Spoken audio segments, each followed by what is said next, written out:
Hello there. How is everybody doing this evening?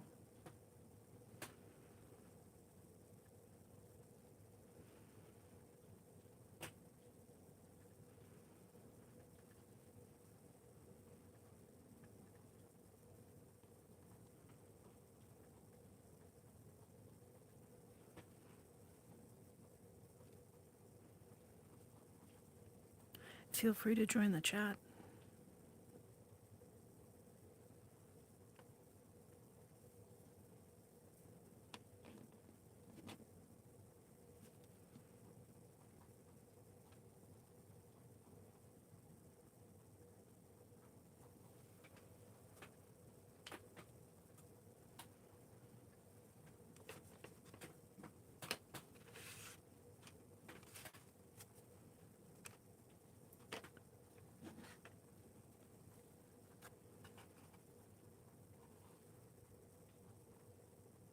This one's awfully harsh.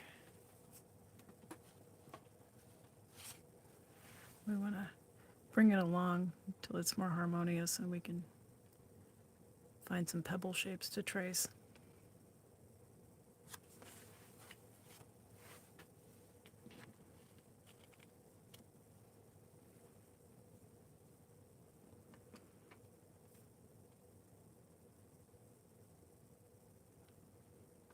I think it's quite appealing. It's just, it's not pebbles, which is okay. Maybe it's destined to be something else besides a pebble drawing.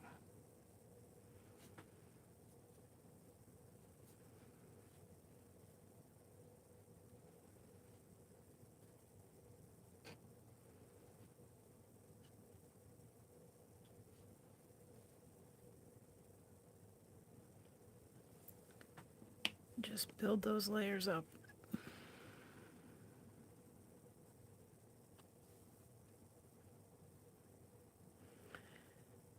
Hi there.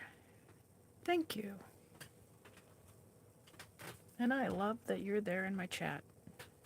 Welcome in.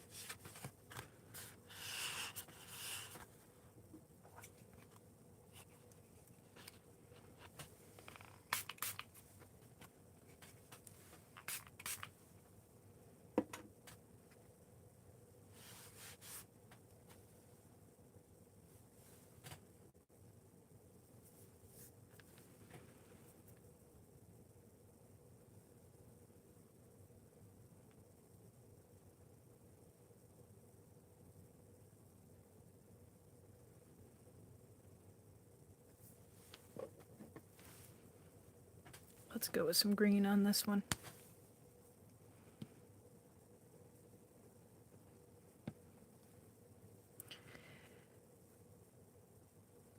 These are interesting.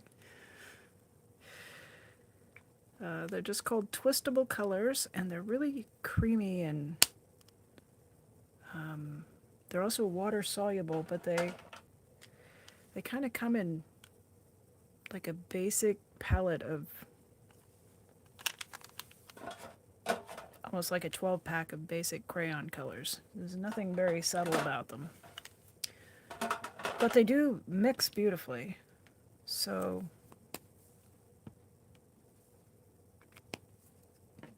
and they dissolve with water just so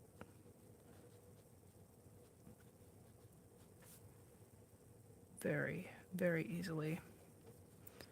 Alrighty, that's a better green, I think. Let's see what it looks like on here. Okay, that's nice.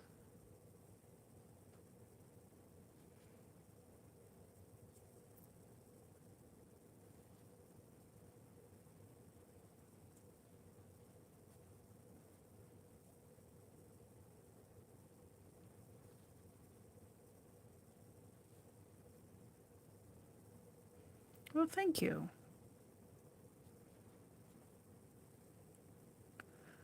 Do you have any arts or crafts or anything creative that you like to do?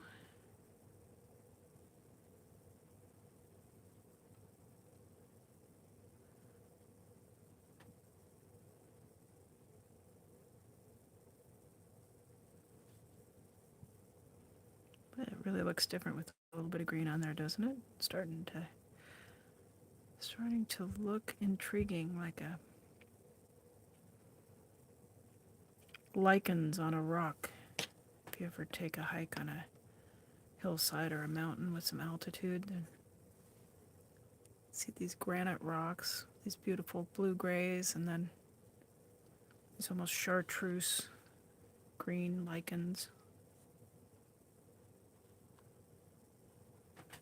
Set that aside to dry.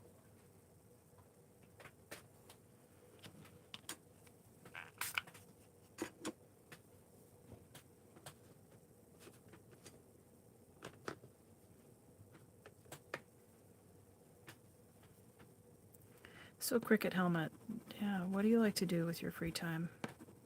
Besides watch YouTube videos.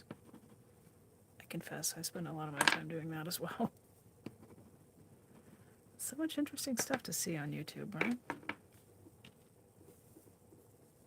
You draw anime? That's awesome. Do you upload any of your drawings to your YouTube page?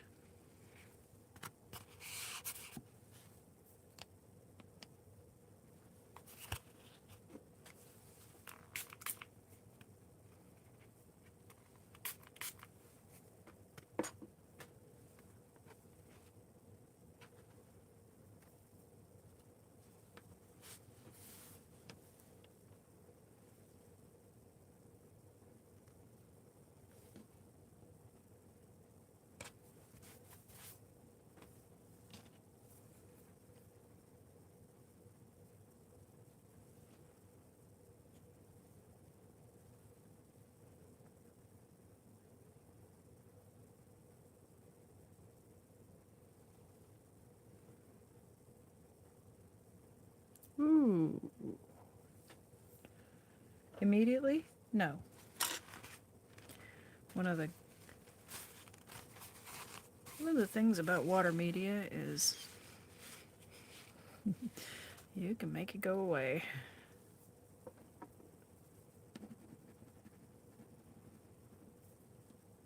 I like that green in there, though.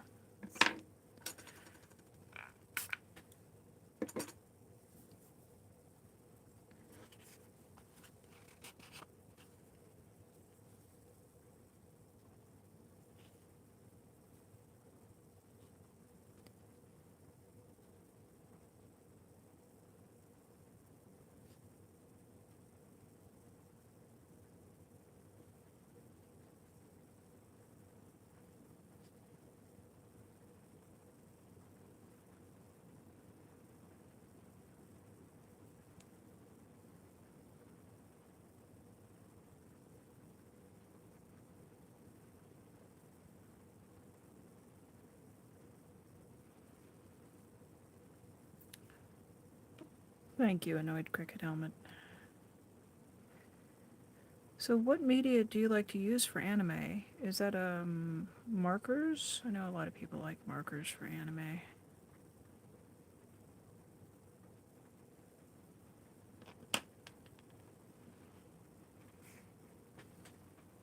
Ooh.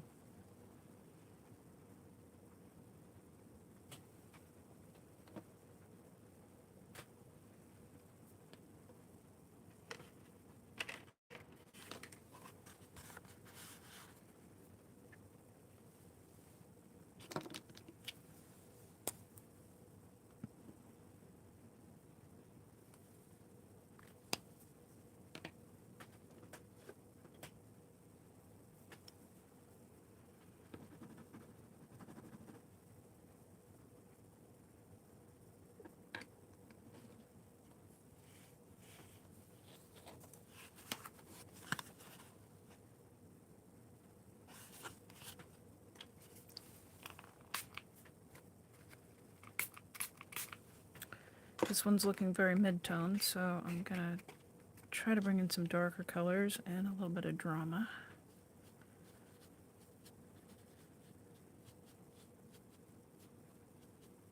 Try, at any rate.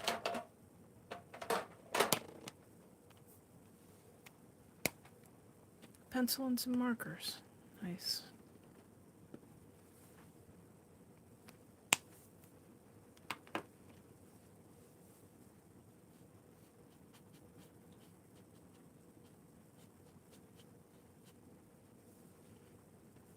is still not dark enough.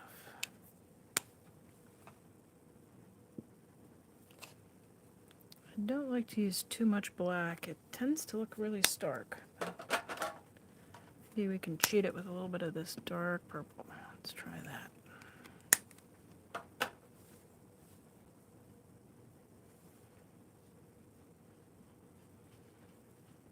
There we go.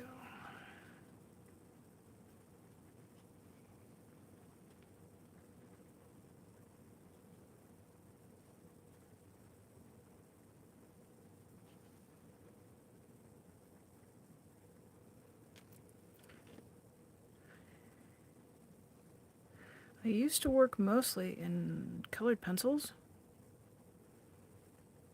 so I really like the control that you get when you hold a pencil. And then I decided to branch out into watercolors because you do have to surrender yourself to the process a little bit. Watercolor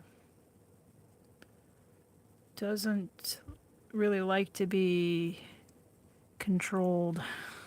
It likes to flow all over the paper with the water. But recently I've been watching some tutorials for marker art, and my goodness, the effects that people can get with those are really incredible. But it looks like there's quite a lot of technique involved with the marker blending, and I've just really, it's kind of takes my breath away the way that some of the marker artists will just start their project with a really dark color and cover the whole area up, and then use other tools to lift color back up out of it. But it takes a lot of nerve to just plop a big field of red down and go for it.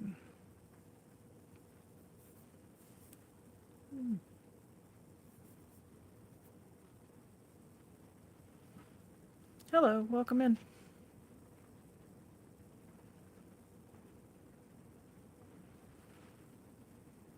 If you don't mind saying, what country you're in or what time zone you're in. I am West Coast, United States, where I think it's about sometime in the 1 in the morning hour, and we are in our wildfire season. But where I'm sitting right now in my studio, the rain has just started in the last 15 minutes, and I can hear it hitting the roof and the windows. And it sounds kind of amazing because I haven't heard it for a long stretch. We really need it out here. Pacific Standard Time. Hey, 1:30. Oh, nice. We got somebody in here who's down in the Bay Area. I took a vacation down there a couple of years ago. I hadn't been down since I was a kid. Had a lot of fun trekking around from kind of Avenue of the Giants up north down to Pacifica and Daly City and all sorts of places. Sunset District.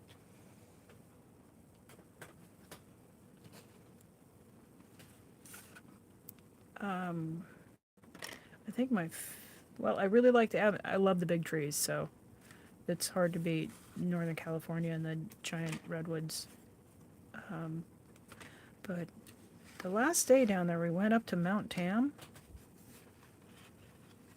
and it was just breathtaking. The views of the Pacific and the views down into San Francisco. Just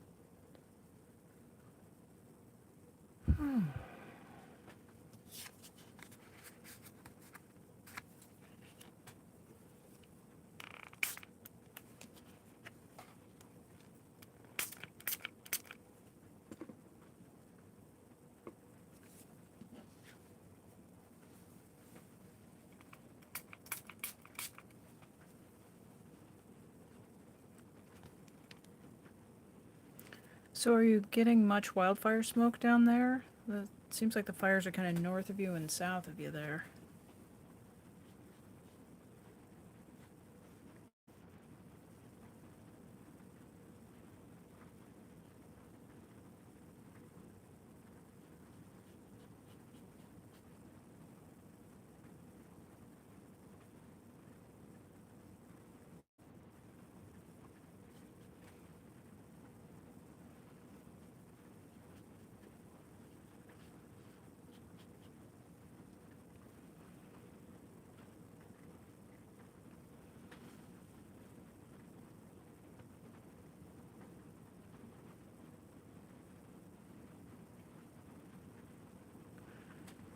Nice.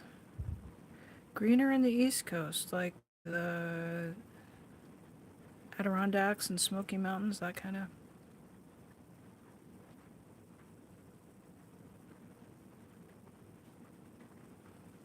Yeah, things are changing here out west for sure, especially. Um, I'm in Oregon and kind of in the western part of the state. And east of the Cascades and through the Cascades, we've had so much wildfire that sometimes you drive and it's just this blackened and desolate kind of landscape. We had quite a few really devastating fires in 2020, and the areas are starting to green up again. I don't know. It takes a long time for the landscape to recover after that.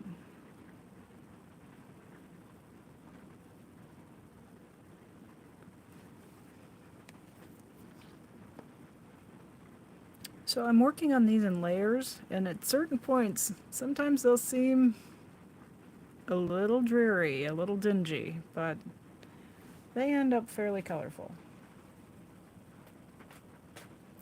One of those things where we just have to trust the process a little bit.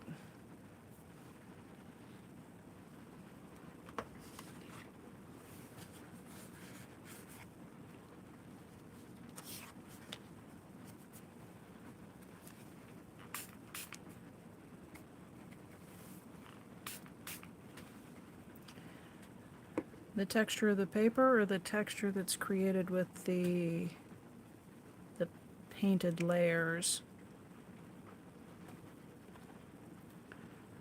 The paper I'm using is a 140-pound watercolor paper that's cold press, so it does have some natural surface texture to the paper, but you're talking about the layers of paint that I am deliberately trying to build up a sense of texture to them.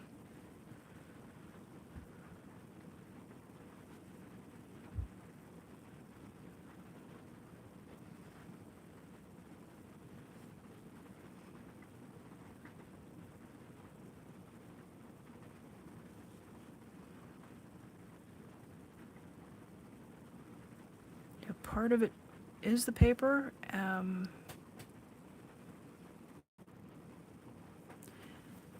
It's a little challenging to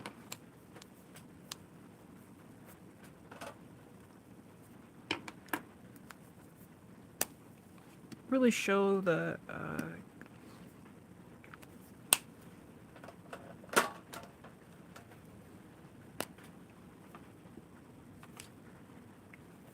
really show how the paint layers build. It's just a limitation of my phone camera.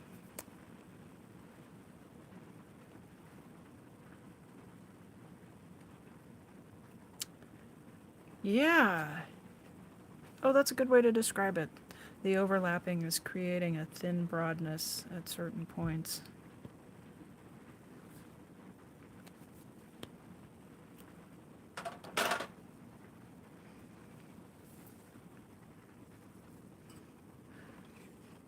I think some of that is the nature of a wash of watercolor, where it lets, because it's translucent, light is reflected off the whiteness of the paper, And even though this is actually probably a couple of colors mixed in, but it looks like like a whole bunch of colors, and it's just because of the way the paint disperses in water. Thank you. Yeah, those little spots are another type of paint that's just splattered on. I might do a little bit. That's probably about where this one's at now.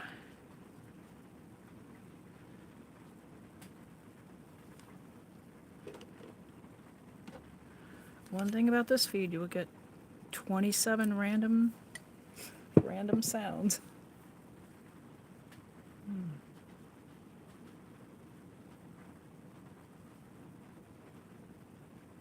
There we go.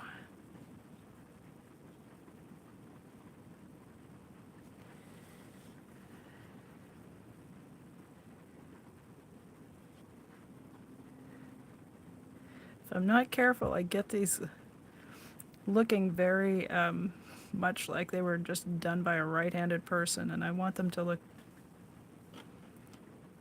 look like you could turn the painting around and it would look good from any orientation instead of having. Some of them do have a distinct up and down, but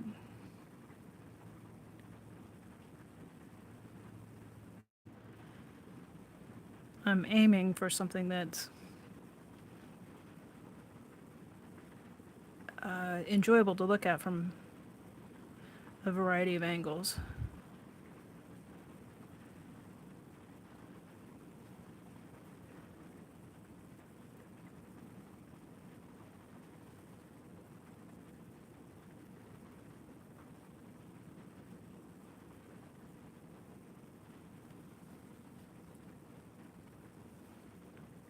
It did. There's a little bit of sparkle in that one. I used a little metallic paint, and then that pink just does almost look like candy or something kind of tasty.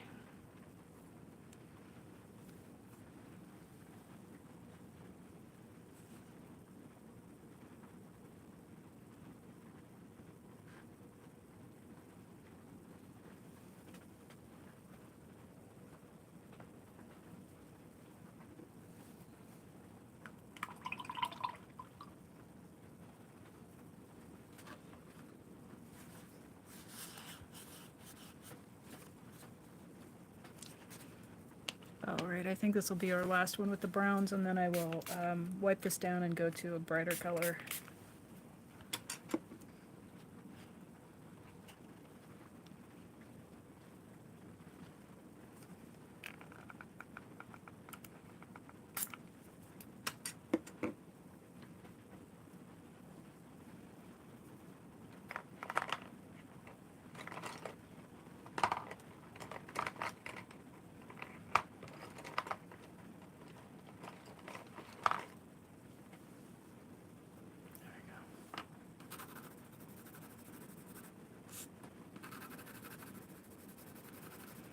This is a watercolor pencil.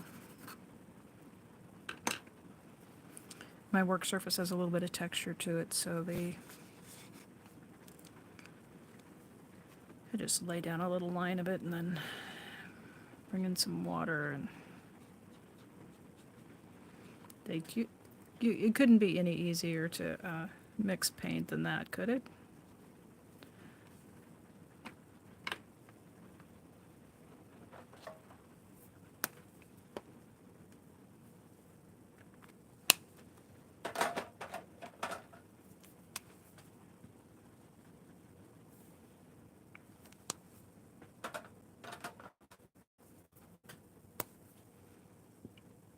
Just a touch of black.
So now I'm coming back to the ones that I was working on at the beginning of this live stream.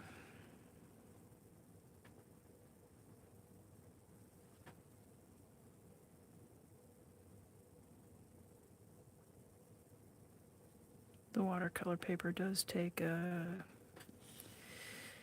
takes a few minutes to dry down.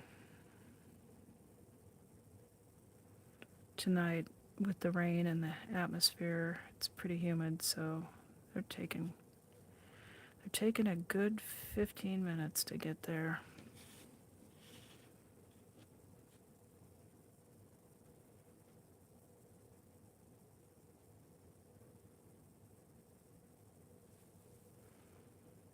It's such a luscious color down here. Tried to avoid covering it all up.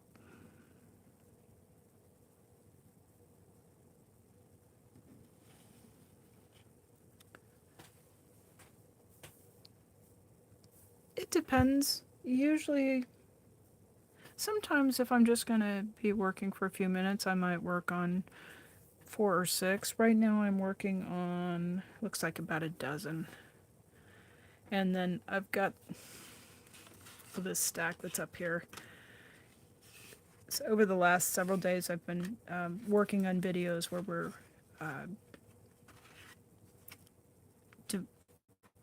working on the different layers on these backgrounds. And if you'd like to see some of the drawings that these little 3-inch squares become, that one's kind of fun. This looks like footprints or cheetah spots or something. Just let me finish up. Let's see. Let's go with that one.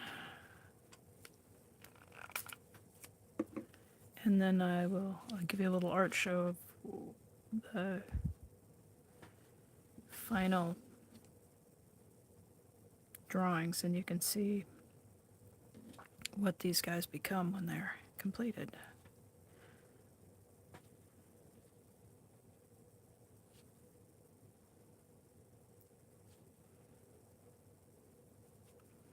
Like if anything, I'm trying to make them not uniform so that each one can just have its own story, its own lines and colors. So it's kind of a boring color, but when you get it on, it does a little something into the... Alright, stop fussing. Okay.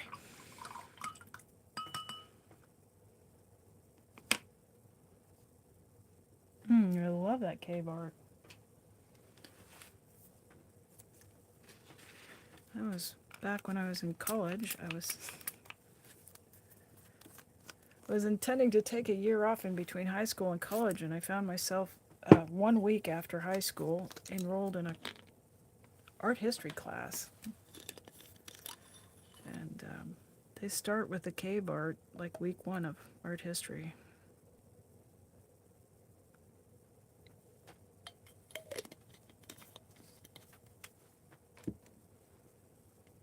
Looks really simple when you first see those cave paintings, and then when you try to draw a bison or one of those figures, the lines are just exquisite.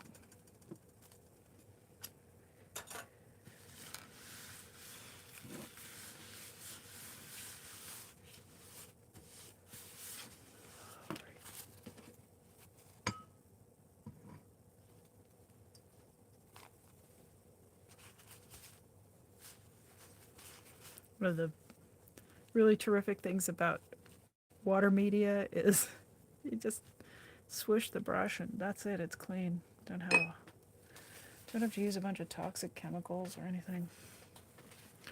Alrighty, so when those backgrounds get done, I take a permanent pen and I outline the shapes. And generally we're working, right now I'm doing a lot of pebbles. But sometimes if they're really colorful, I'll sketch out the shapes of flowers. But I've been working on pebbles as a mindfulness exercise since about June. And the difference between mindfulness art and art done for its own sake is that this is just done to engage in the process, to spend time. Boy, those look almost the same. They're a little bit different, but the colorway is a lot very similar. But the idea is to just to spend some time paying attention to where I'm at and what I'm doing right in the moment. It can really help calm your mind if you're a person who has worries or anxieties. 5 minutes a day of mindfulness has been shown in university studies to really help improve your feelings of happiness, enthusiasm, resilience, optimism. So, I mean, I want those things. 5 minutes a day, I'll do that.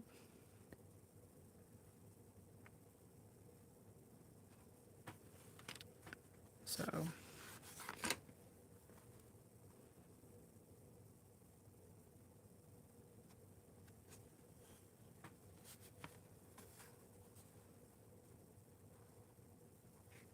ooh, I got some pink paint that made a run for it here.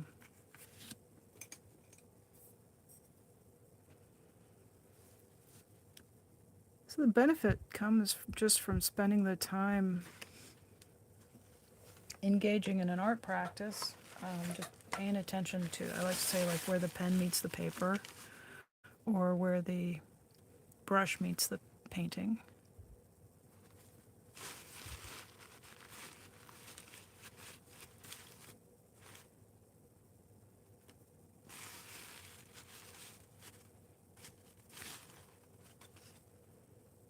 Come back and clean up my mess here a little bit.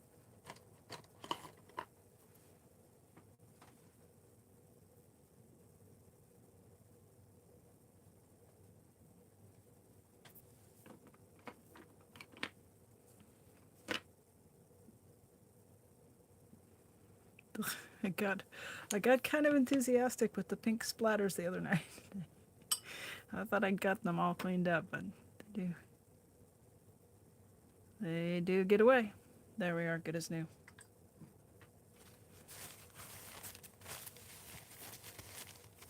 The red one, this one?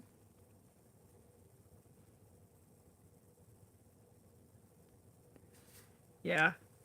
The you could tell I like blues and greens. That's where these guys are all kind of looking like they're cut from one sheet. But I like this one rather a lot. I like the textures on the rocks.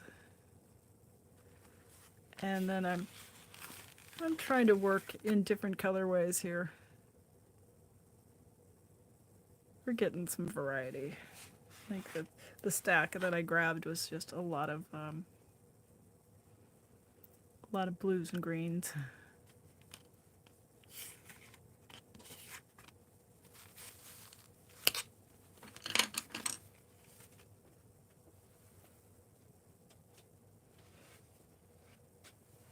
I was working earlier this year in a bigger format.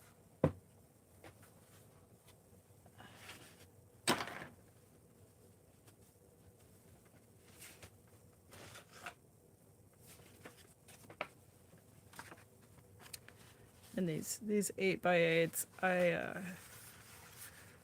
was pretty pleased with this guy. Just because it really reminded me of walking by some of the rivers up in the northern Cascades area of the state. But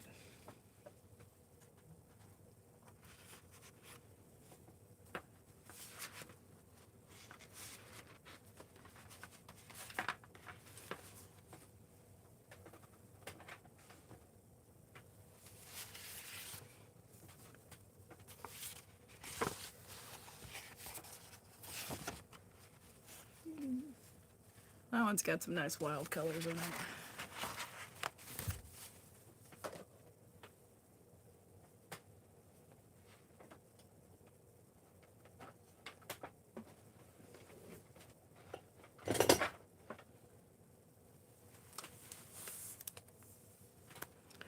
But I'm working in an art journal where there's just pages of this stuff. And sometimes it's flowers. This one is in need of outlines.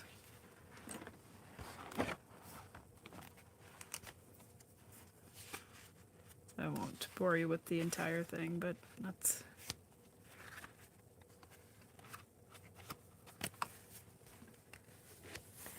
This one's kind of fun. Get some nice bright colors here.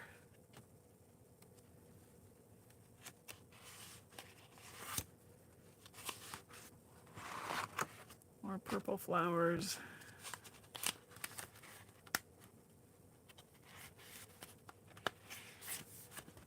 Oh, this one's going to look upside down, but...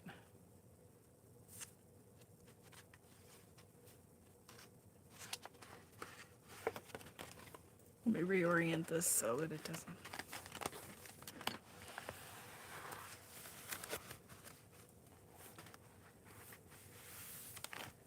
Yeah.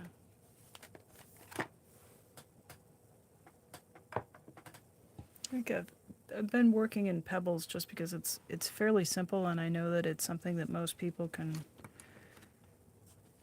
tackle. A sort of a roundish line. This is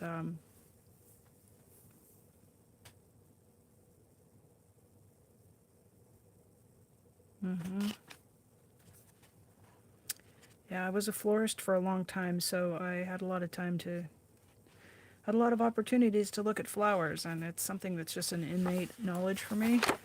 So it's a little bit harder to explain to people. You know, if you didn't have the benefit of being a florist for a long time, you might not easily have an ability to draw flowers, but I think most folks can probably sketch a pebble. It's pretty non-threatening.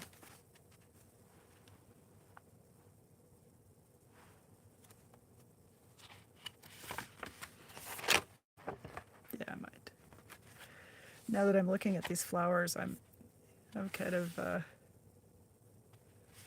right? I know you can sketch a pebble.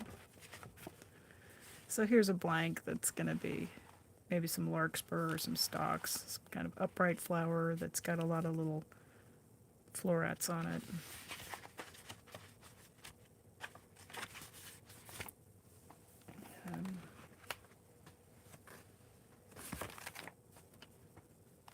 I think we've got some colorful rocks hiding. Yeah, we do.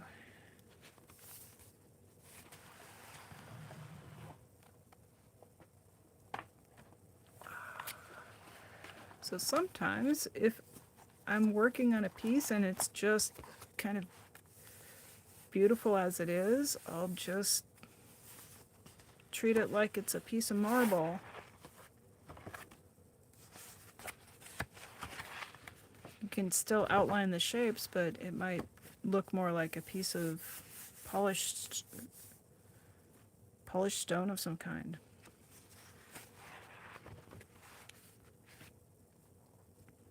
And it's the same idea as one of these guys. It's just finding the edge and just using a permanent marker, something like a Sharpie, or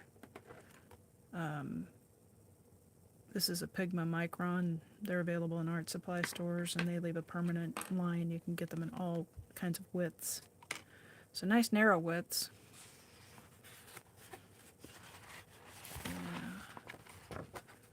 Don't know. This one's got some metallics. This page has metallics on it. So it's almost a shiny, mirror-y finish there. But this was the first one that I did. And I learned a lot from it. Looking at it now, I think I like the ones I'm doing lately look more like pebbles in a riverbed. These, they're kind of all stacked up and crunched up, but I think this shows. I did this one in late June, and then I just kept working at it over the summer. So anytime you start, things will look a little kind of cramped up and maybe certainly not as good as they will if you give it a little bit of practice. I think colorways, this is one of my favorites. It's not one luscious. And this was just done a week after that one I just showed you. So your skill will advance pretty quickly just with a little bit of practice. So I just encourage everybody to get into a regular habit if you can. Carve out a little time to work on your art throughout the week. If you can do it once a week, that's great. If you can, an older person like me with a lot of time on your hands, you can devote time to it every day. That's terrific. Yeah.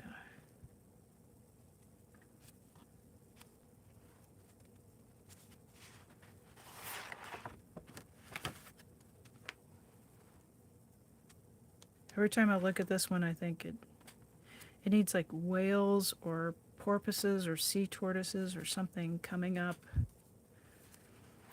And I've looked at that and thought, oh, I want to do one where I do the shapes more like bubbles instead of...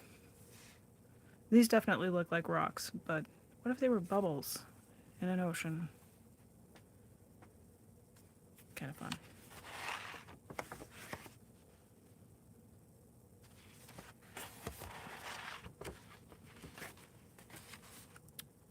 Go to, let's see. So most of my drawings, I just leave the background, whatever color was on the paper. But for a few of these, I come in and I fill in the background, and it gives it a really different look when you do that.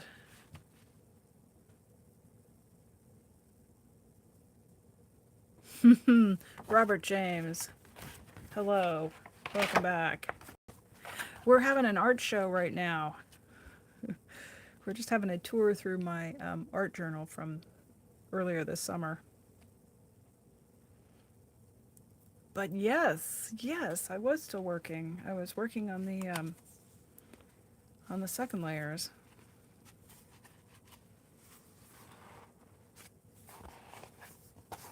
Yeah.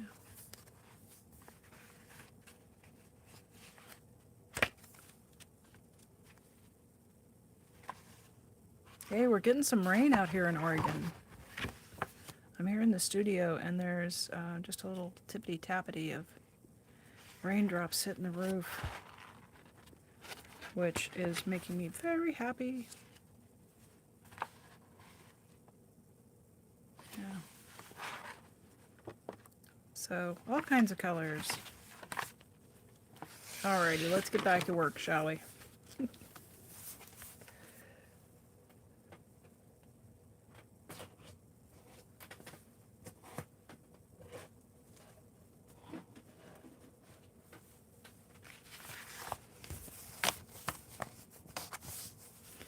Thank you for asking to see it. I appreciate that, and I really, that's I think with a lot of artists, like, you do get used to showing your art, but it can, I'm never really sure. Like, I'll sit and look at it, but I'm never really sure if I'm asking people to, spend time going, oh, that's nice. It's like, do you remember, well, you might not, you might be too young for this, but when I was a kid, we did slideshows, and the neighbors would go on vacation and they'd come back with 2 trays of slides, and you'd have to sit there in the darkened family room and watch the slides of somebody's vacation and be really nice. Oh, that's nice. Look, here's another picture of the neighbor's left foot. next to a rock to give you a size reference. It can be a little challenging. Hi, Maya. Um, yes, Maya, I just decided I was gonna just push on because um, I had I had tea late in the day, so I'm wide awake, and I have everything out, and I thought, oh, I'll just see if anybody wants to show up and have a chat and hang out. Right. Right? And then we went to we went to Minnesota. I literally had neighbors across the street, and they would go to Minnesota, which is as a kid, like I'm sure if you're there, it's gorgeous, and I think now as an adult, if I was there, I would think it was beautiful. But as a child, it just looked like grass and trees, and they this poor guy, he'd put together these slides, and he'd say, this is when we were there in 1974, and this is when we were back in 76, and then we went in 78. I'm a kid, and I'm sitting there going, it looks the same to me. Like my eyes just didn't pick up any differences. But now, of course, it would be a joy to to just spend time with those folks. What do you know when you're young?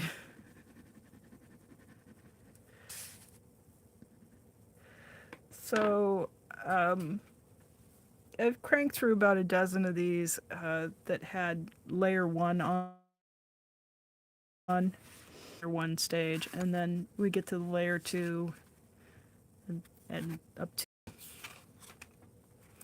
Well, this has got purple and chartreuse and green and a brown, so this one's at 4. I try to just keep it down to a dull roar when I get to about 5 or 6. Um, or when I start to see shapes that I look like this one, I could maybe do a little bit of a rubbed on layer with these twistable colors and blend it out a little bit.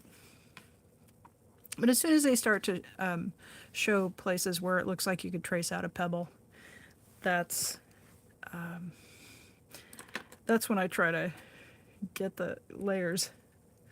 Stop putting on more layers. Give it a rest.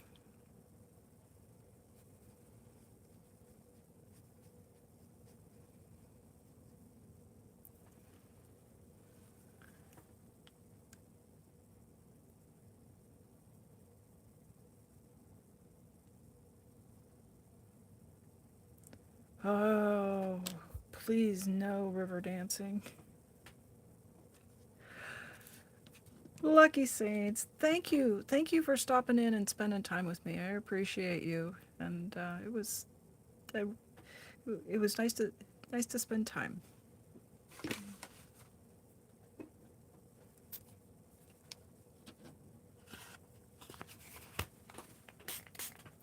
We were just reaching the point where I was about to pull out some blank paper and let you guys pick pick 3 colors, and we'll see what we can make, like we did the other night with the pink, purple, and teal. If anybody's into that, I was sort of sometimes if I'm on late, Dan K comes through, and he was the person who picked the colors last time, so it was one of those sort of serendipitous things that turned out to be really fun.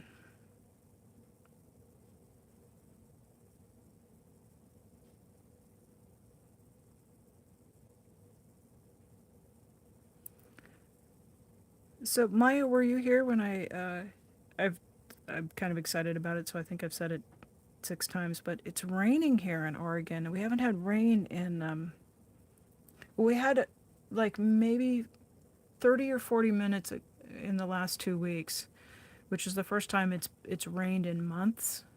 And right now we're due for a couple of supposedly rain for a couple of days, and it's been hot. It was 100 degrees Fahrenheit, almost 100, like 90, 97, 98 last week. And And usually by the end of August, the beginning of September, we'll have a little break of a few days of rain, and we didn't get that this year, so it's such a lovely sound hitting the roof that I'm like a kid waiting for Santa Claus. I just want to sit in here and listen to the rain. So that's nice.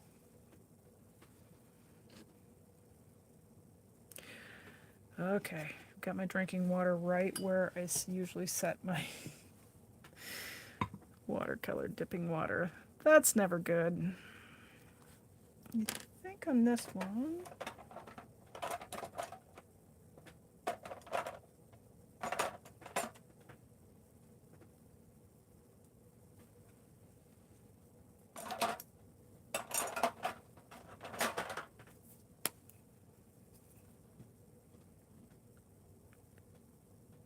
oh, Robert, like a muscle cramp or like a deep pain, like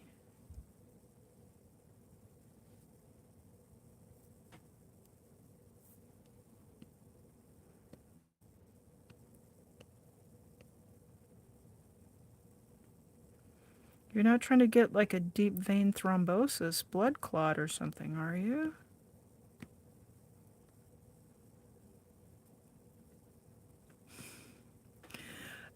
Maya, do you get excited when the first snowflakes start to come? It's a little bit like that. And I just, like, I run out in the yard and I love snowflakes too. I used to ski when I was a young adult, so snowflakes down here in the valley meant that we had snow up in the mountains.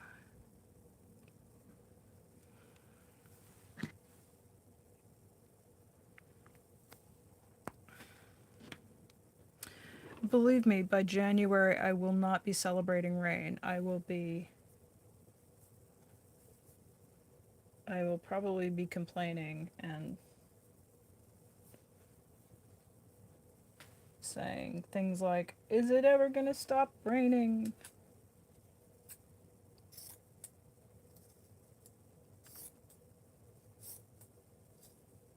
That's so human nature, right, though? We don't appreciate what we have and we want what we don't have at any given moment. Not at all excited. Well, I did see. I can understand that. I lived in Anchorage where the sidewalks were clear, but there were berms of snow. And then for like the middle of winter, the roads would have a layer of snow that was packed down, and we would drive on that snowy layer. So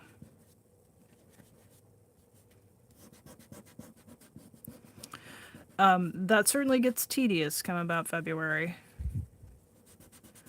You're like, I haven't seen the sun, and there's snow everywhere. It's got all this. And up in Anchorage, they would sand the roads a lot. So it wouldn't be pristine and white. It would be pretty dirty.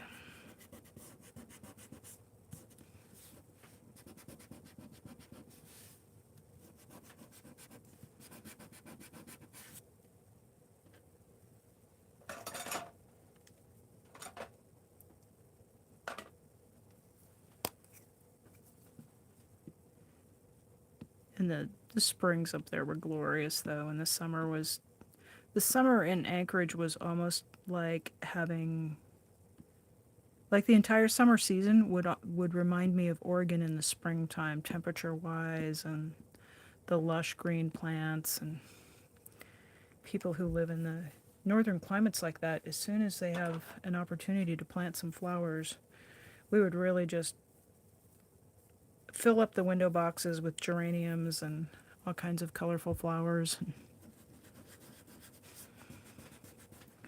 I think there are quite a few folks who just got tired of looking at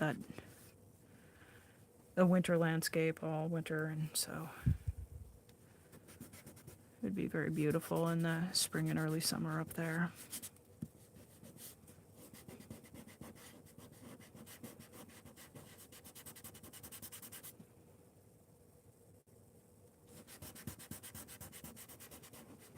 Don't those blend wonderfully? Pretty fun.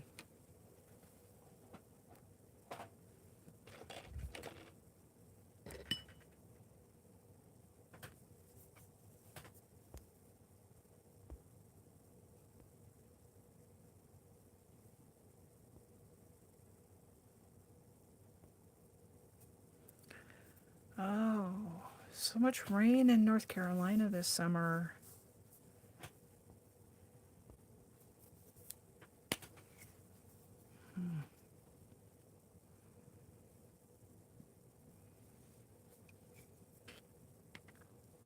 Every once in a while out here in Oregon we'll get a sort of a rainy summer, but it seems like well, certainly since 2020 and then in 2018 and several of the years in the last decade, we've had wildfires out here in Oregon. That I grew up in Oregon and then haven't lived in Oregon all my life, but came back to it. And the wildfires that we've had out here in the last years have been like nothing I've ever seen in this place. It's really changing our landscape, and certainly the air quality is just miserable.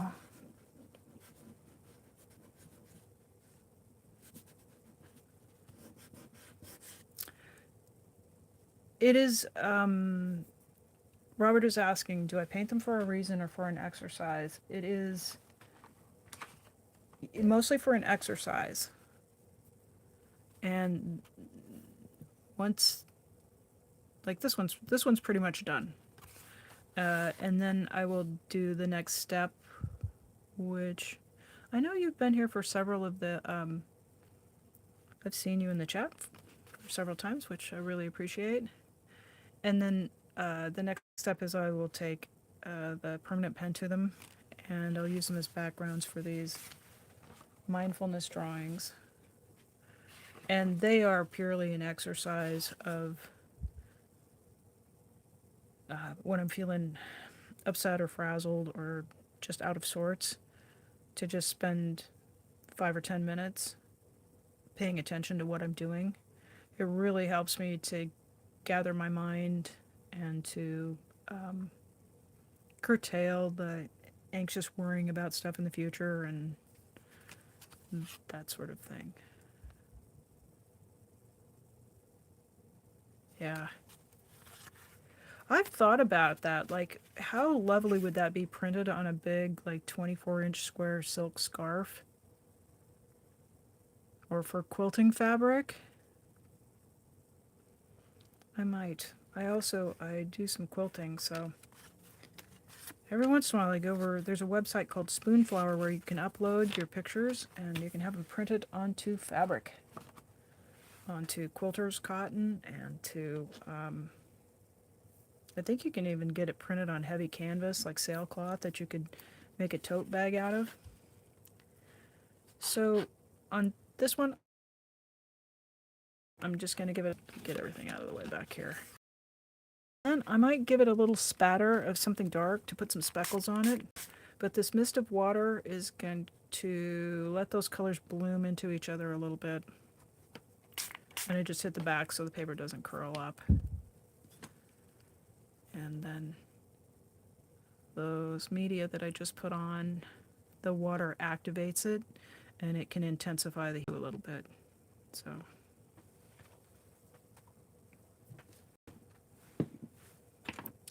yeah, right now I've got I have an abundance of these blanks, and they don't all turn into stones. Some of them turn into flowers.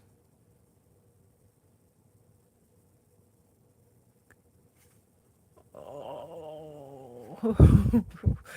Robert says his friend's daughter she's a pattern designer for Burlington, which makes all kinds of textiles. I'm immediately like, that's exciting. I'm jealous. I wish I would have known that that was a job when I was a youngster. That's very exciting. That's really cool. Okay, you guys. You folks, peoples, humans. I could go on just finishing up these layers, or if you would like to, I can pull out some blanks and try to stop bumping the tripod here. And if you guys want to choose some colors, I'll we can see what happens when uh, I think the game we started the question the game started with the question. So will any three colors work together? So just drop a quick note in the comments if you want to pick a light color, a medium color, and a dark color, and I'll do that, or I can just carry on with what I'm doing.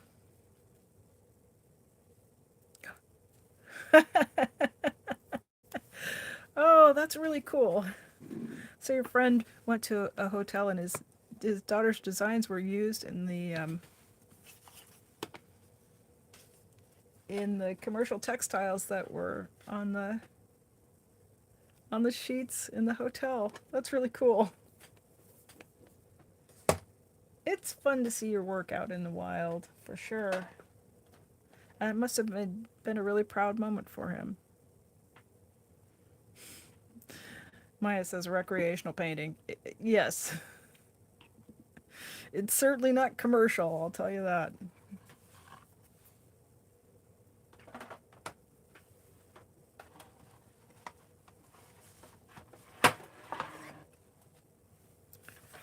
So we can even work from this cool vintage palette.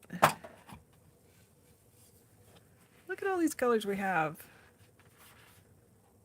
I've got a few mixed up in the palette part of the tin, but we've got colors. So many colors.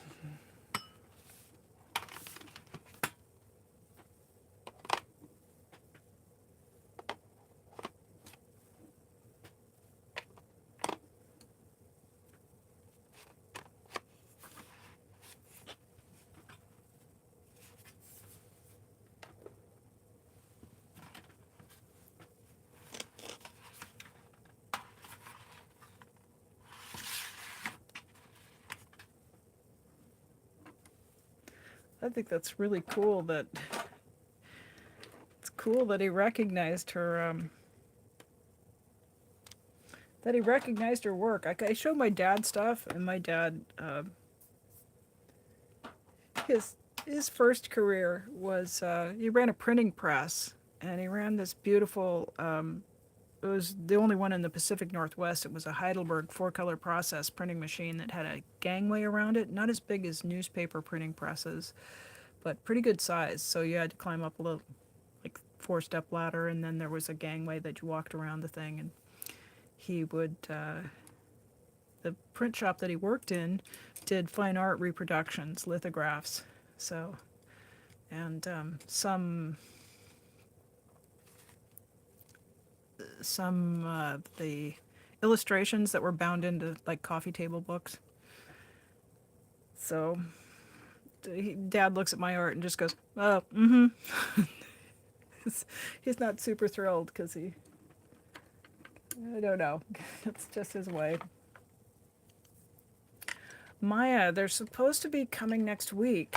I suckered for the thing. I ordered new paints last week, and it was one of those deals. Well, if you buy more than so many dollars, you get free shipping. And so I'm like, okay, I'm there for free shipping. And then at checkout, it's like, well, if you want it in 1 to 2 days, it's like $20. And I'm like, no, I want free shipping. And they're like, free shipping. Well, it might come sometime after the 18th. So I guess free shipping comes by horseback. Um, I I wasn't super thrilled with that. I thought it was a bit of a I thought it was I thought it was a bit of a con to try to get me to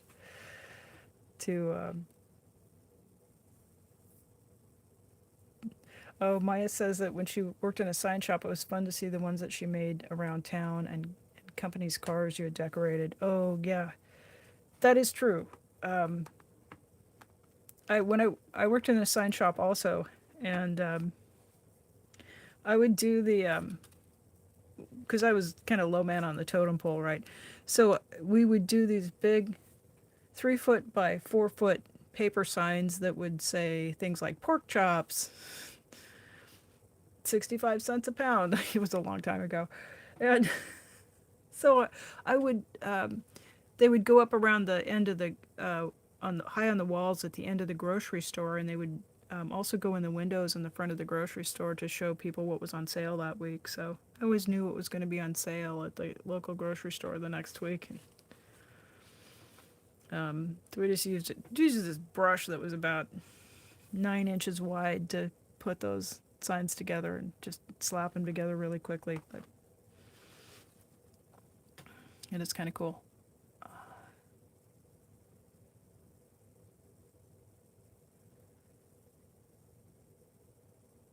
Alrighty. You guys are not going to pick colors, okay? You're going to just throw out a color?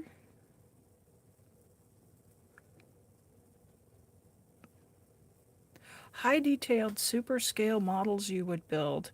Robert James. Do tell. What did you build models of? Alright. If you guys don't want to pick colors, that's okay. We'll go back to painting. Maybe I'll even paint from here.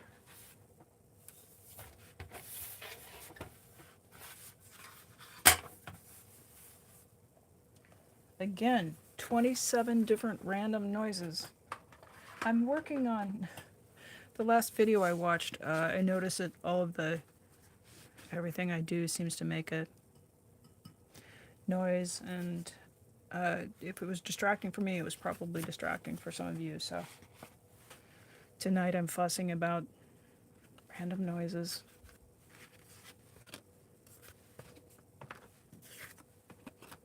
I'm going to consolidate this and get back to the ones that are... Let's reset here real quickly.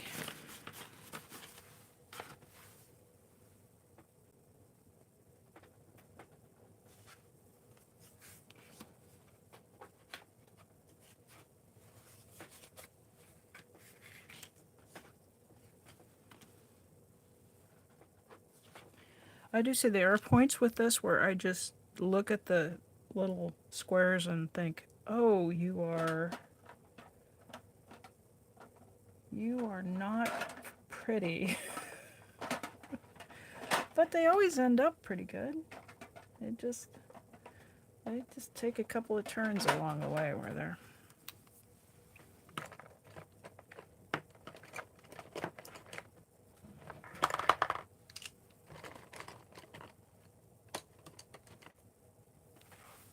Just switch it up a bit and throw in some colored pencils here.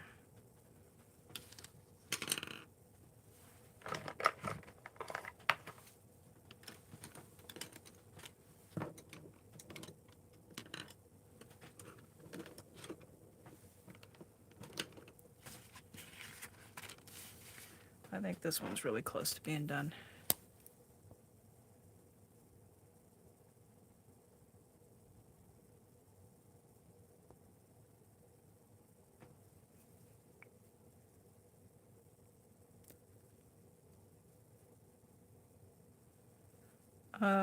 Feet.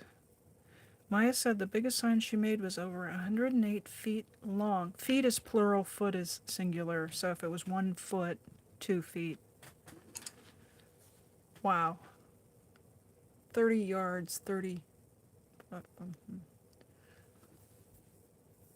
My brain just did Janelle math, which is... It just converted that sign into scuba diving, and my brain went... 33 yards is an atmosphere. Like if you're scuba diving and you go to 33 meters, it's the weight of the water is the equivalent of one of Earth's atmospheres. So that's a good sized sign indeed. All right, I really want to blend this in, so I'm going to get on it before it dries down.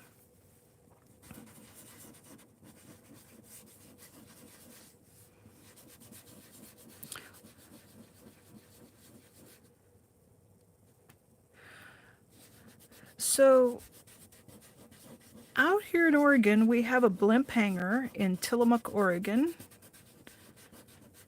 I said blimp hangar, and it has been converted into a museum. And one of the exhibits in it is this scale model that a man built, and it is from World War II, and it's good size. Like it's not like small.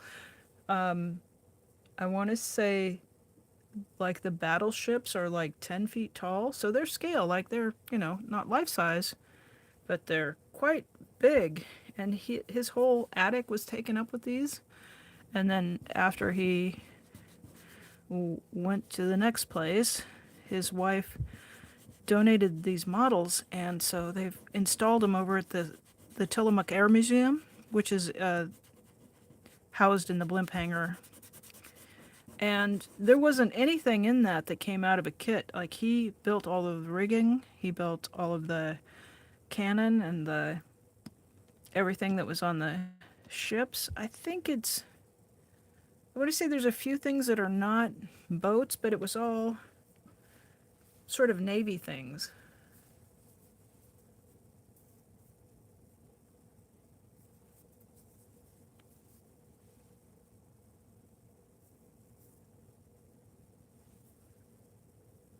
Oh, that's cool.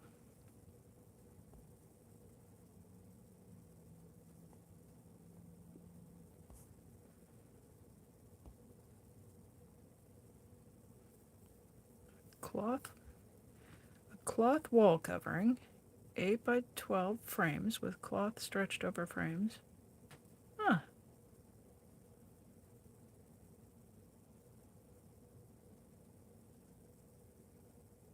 Oh. Oh, Robert, I'm so sorry to hear that. Oh, that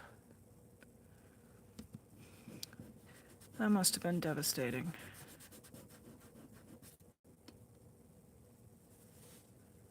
Oh.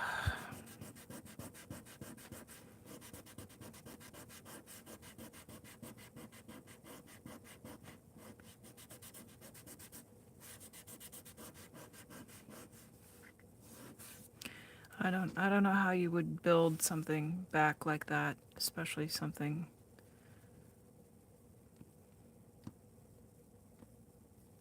When I think about that from time to time, I've moved several times in the last 20 years, and every time I move, I end up turning more of my home into the studio.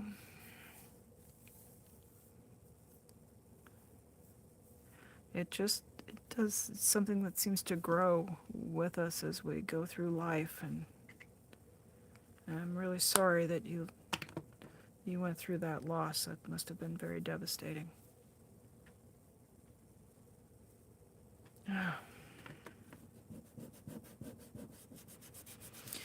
Part of me wants to rush right to, but you're alive, and that's so good, and it's all, yeah, and people, but no. I mean, that's horrible. It's really crappy, and I'm really sorry that you've gone through that.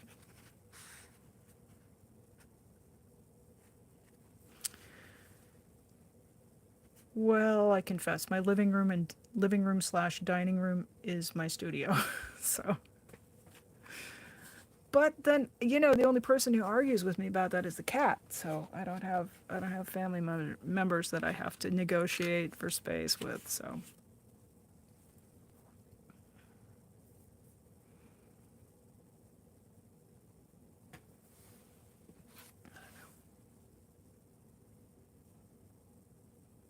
I think this one's ready for the pen now. So put that over in the stack of ones for that. Sometimes I gotta confess, you guys, sometimes I look at these and I have no idea what it needs next. I do try to work in threes, meaning 3 different qualities, 3 different colors, shapes, 3 different paint brushes. And this one looks really, really warm, so I'm thinking maybe something kind of cool. I don't know. Let's put a little splatter on it and see. Yeah.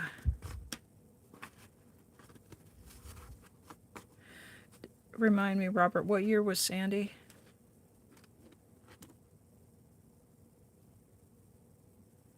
A very empty one with just lines. Just lines of paint or 2012? Just lines like this? Or start with a white one and...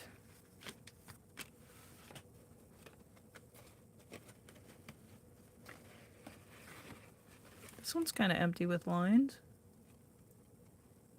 Liza, hello. Or are these kind of lines?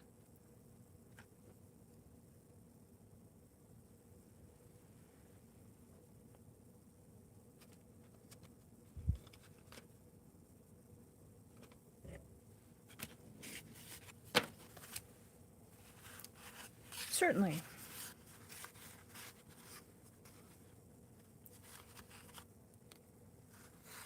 You mean pen lines?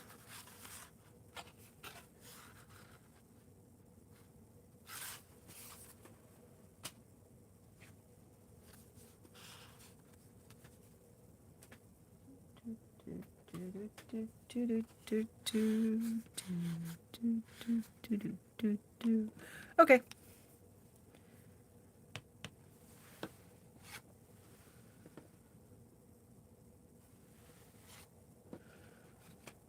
Gotcha.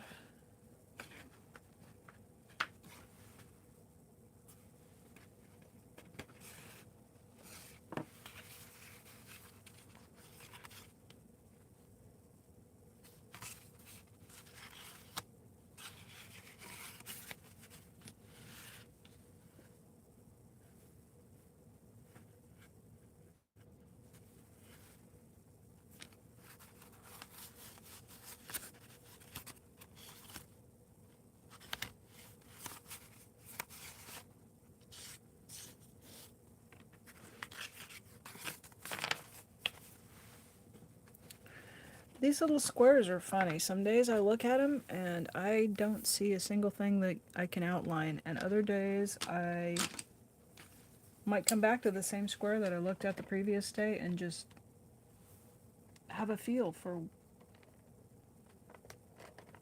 where the lines need to go. So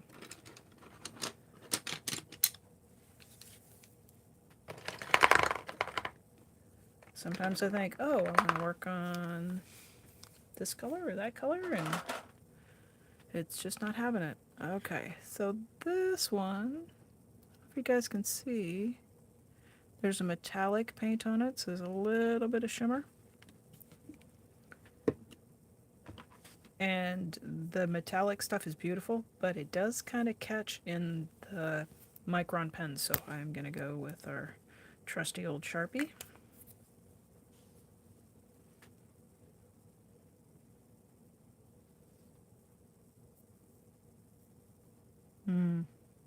I know, sometimes I look at these and I think, it's almost so beautiful, I'd like to lacquer it, or just coat it with layers of maybe like a wipe-on polyurethane, because that would work on these, and make them into pins or earrings, because it's paper, so it's super lightweight. And I think actually, yeah, or tiles that were, I love bracelets, so.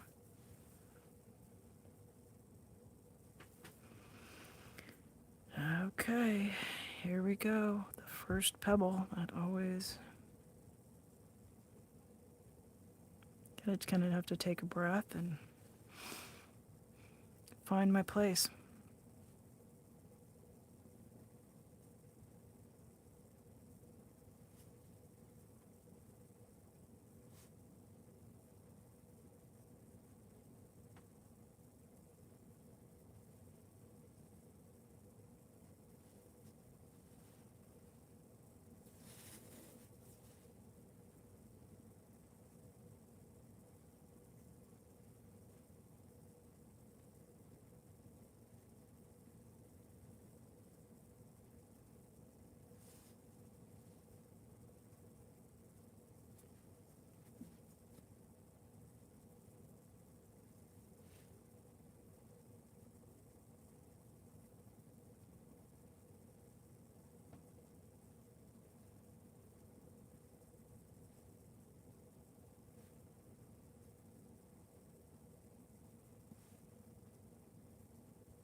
I would be interested to see those, Robert.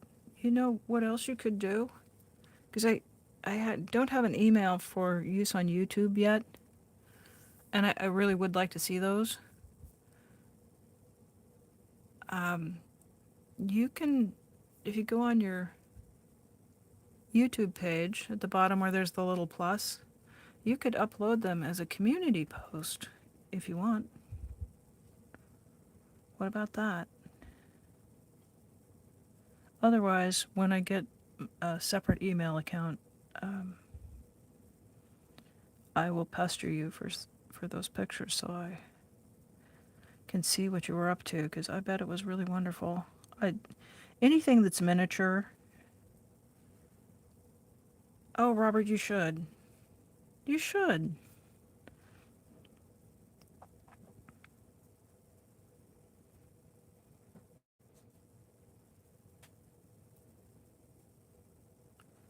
I'm always surprised by meeting new people as I sometimes, especially as an artist, you're kind of there in your studio or a craftsperson and you think, well, I'm the only person who likes to make these things. And I have found on YouTube that there's this whole world of other artists who are so supportive and really wonderful to each other. And you know, we do deserve to get a few thumbs up, get a little bit of commentary going, and just people telling us that they can see the art and that they appreciate it the way we do.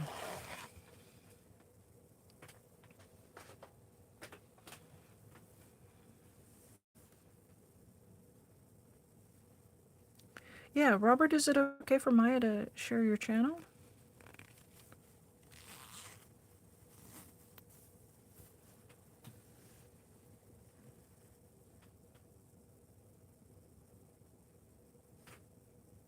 Yeah, I know, right, Robert?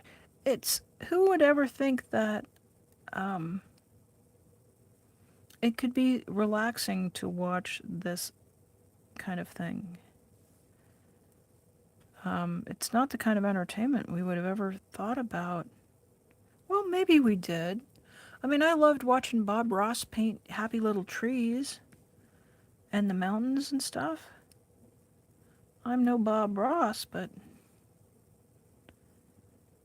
certainly that joy of sharing and just encouraging other people to engage in art so that they can benefit and have that relaxed feeling. Huh. You know, every once in a while I put a shape down and then I go, well, that didn't seem right. Oh well.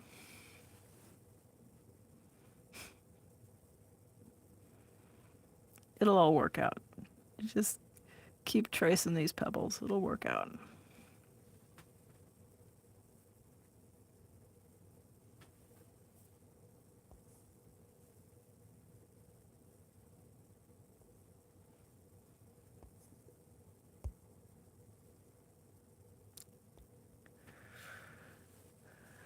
Liza, it's nice of you to come in again. I'm still at this point where every time somebody shows up again, I'm just so surprised by that. And I hope I never lose that sense of appreciation and that little happy thrill I get.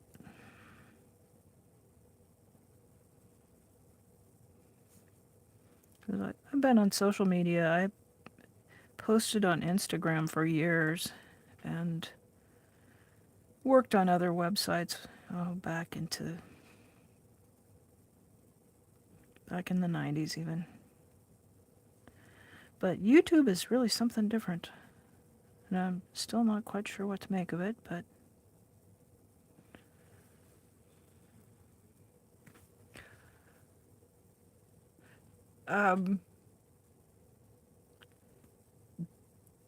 there's a fella that, let me think, his name will come to me in a minute, who sets up, I'm sure there's more than one, but there's a fella who does off-grid living in West Virginia. Oh golly, what's his name? He's got this long beard. Anyway, he sets up a live stream cam that goes on his automatic mower. He lives on top of this hill in West Virginia, and he's got one of those, like, they're like Roombas, but they're for grass cutting. And he just puts a camera on it, and when the thing takes off, it goes on live stream, and it's just the mower's eye view of the whole. I'm not going to tell you how many hours I may or may not have watched of that. And he sets up another one where he's got this big livestock guarding dog that's like 190 pounds, this huge dog. And he puts a live stream camera on the dog at night. And, oh, what is that guy's name? I'll think of it. I'll put a post on it later in the comments. Yeah, he's got a super long beard, and he always wears a hat, and he's got a little dog. His dog's name is Minion. That guy. Yeah, I think he's really interesting. And he kind of bumbled into doing YouTube, and I think he's just got an interesting voice, and he's kind of got an interesting sense of humor, and the internet just kind of took to him. But he sets up a couple of cameras that are just watching to see what comes walking by. So I think setting up a camera in the woods, why not? It has a bear or a deer or a squirrel come and poke its nose into your camera frame. I think that'd be really interesting. Well, maybe not really. Really interesting might not be I think it would be fascinating to watch. Might be a more accurate way. I think really interesting implies that there's a lot of action. And I'm sure there is, but like a subtle kind of action.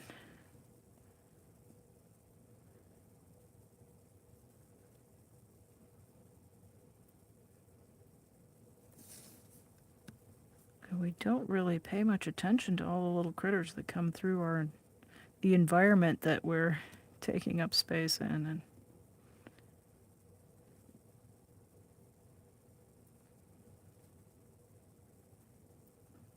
came out the door the other day here in the park, and there was a deer in my backyard, which is crazy because it's a gated park. And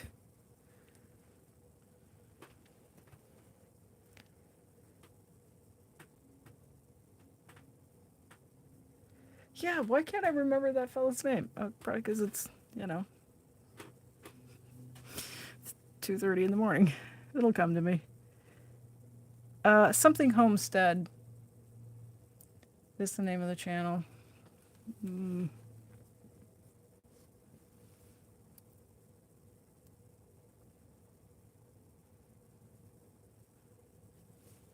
Ooh, down by the pond. Because the animals will come down to water. So, Robert, did you see on Maya's channel? She's got a couple of shorts that have reindeer in them. There's one where a reindeer is on her front porch, which I just, I was, it's so cool. Reindeer are really cool. They're related to caribou, and like I don't know if I've really ever seen reindeer, but we have caribou up in Alaska, and like when I was moving up there, I had to stop. I was coming in the park, not the Parks Highway, but it just somewhere east of Glen Allen, and I had to stop and turn the car off and wait for the porcupine caribou herd to cross the road. And they move. It's like a river of caribou just, I mean, it was probably 20 minutes of just this flow of this herd of caribou migrating.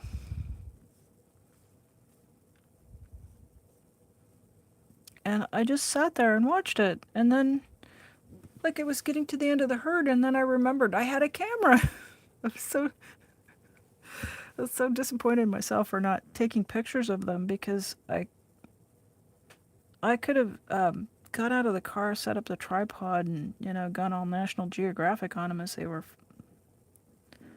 just flowing like this giant river of caribou across the highway with the Wrangell St. Elias Mountains in the background.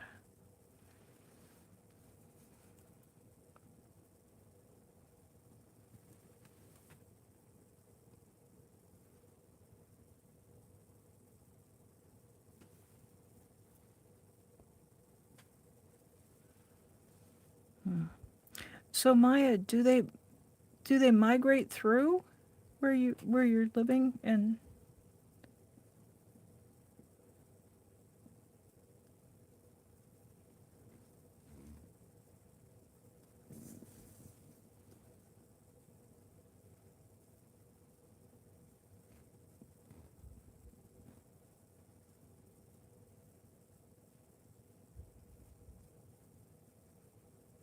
I guess as opposed to occupying, like hanging out there year round. Okay.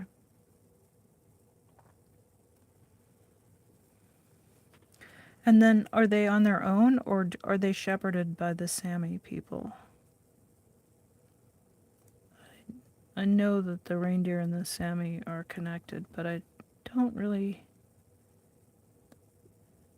never really knew if the reindeer kind of have their own herds or if they're all sort of affiliated with the groups of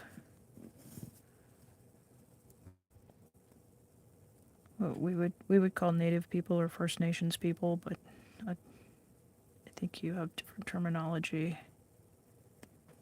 in Norway. And also pretty sure our terminology here in North America isn't quite right, but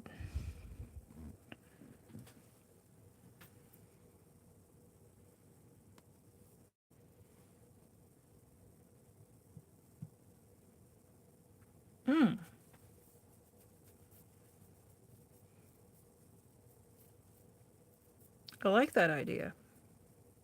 I snuck a heart into one a few days ago just because there was a little shape there that just wanted to be outlined like a heart. But when I run across it, I'll throw it up in a community post. Yeah.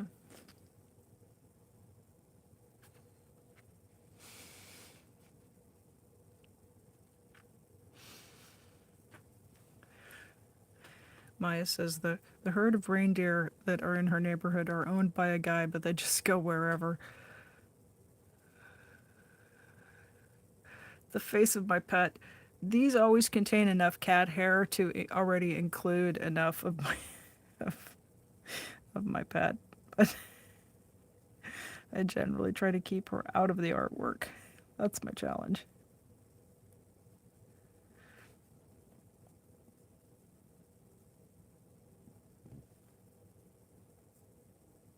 Hmm.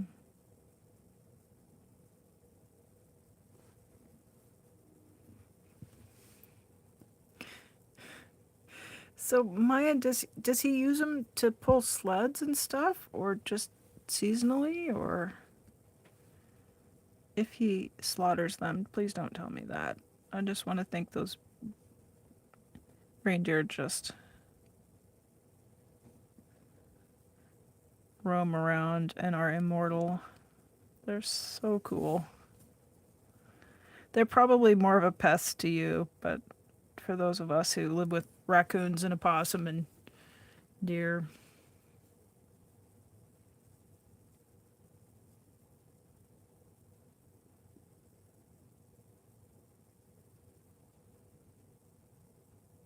Oh, that Maya, that card was really interesting, and of course, any kid who's seen a National Geographic magazine knows about the Sami people. A little, probably not much, but a little bit about the Sami people, and that they follow the reindeer, and that they live in cooperation with the resources that they depend on. I was just thinking about that the other day, how young people, like, they don't have National Geographic, they've got the internet. People in my generation, like, there was always some aunt in the family who would give everybody a subscription to the National Geographic magazine every year, so we would grow up with those, that. Ooh.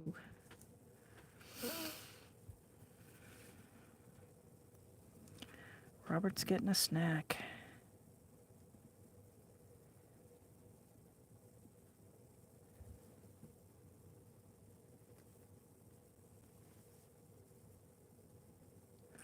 Oh, okay. So you're the guy who has the reindeer is he's part of the Sami people.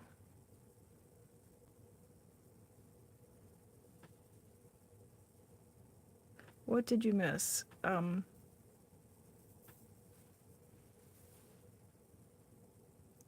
You missed absolutely nothing that was critical. Um, did you know that I'm just going to keep flogging this short, Maya, and tell everybody that we know has seen it. I'm just charmed today because I ran across. Well, I had seen it before, but today, or yesterday when I was looking at YouTube, um, I think I had seen it before. I don't know if I'd seen it. Maybe not.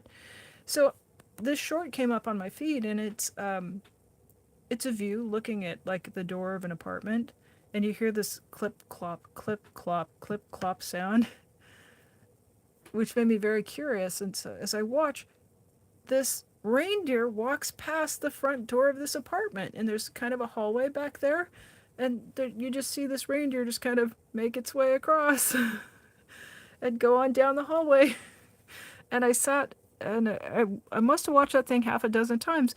And then I realize I look at to go to like it, and I realize that Maya is the one who posted it. So it was I was uh, I mean, you guys, if you've watched me a minute, you know I'm very easily amused and charmed by things. So I was really I know it's really cool. It's like a reindeer, and there's my friend from Norway who's made a cool video of a reindeer. And anyway, so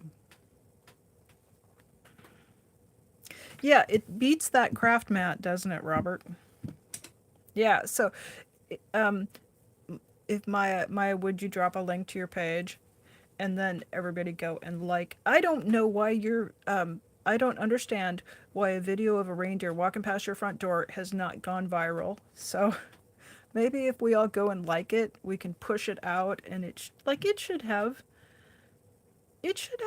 100,000 views. I just thought it was terrific. Oh, okay. Well, that makes sense.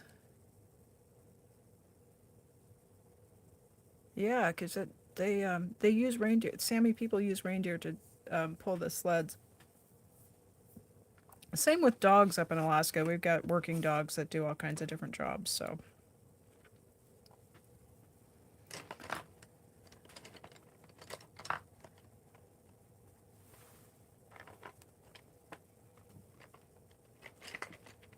I don't know, Maya. As long as you're gonna post pictures of reindeer doing charming things, I am just gonna I'm gonna hawk that until we until we all see what's going on with it. Alrighty, now what I need to do is bring in some shadows. So what I'm looking for are places where, see, this rock is on top and this one is just a partial outline. To help that one on top pop up a bit, I'm just going to drop in a little shadow right there along the edge. Oh, sorry, just got up on the mic a little bit. So I'm going to look for those places where I can drop in some blue. And this is watercolor pencil, so these shadows will look like kind of a harsh, sloppy line, but then I'll bring the brush with some water on it and soften it up.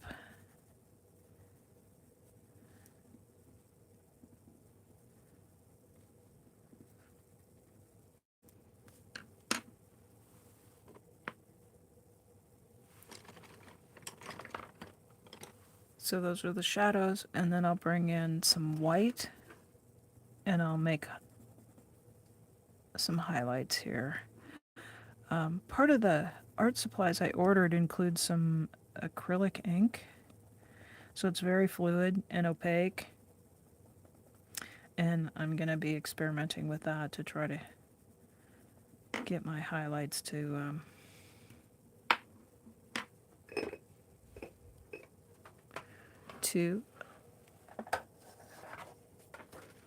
show up more.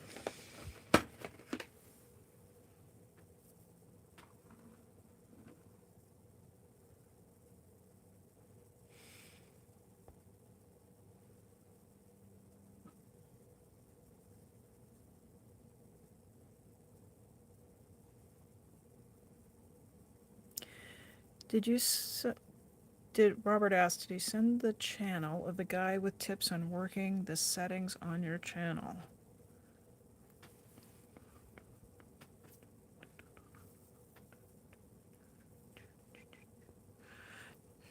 Um, I don't think so.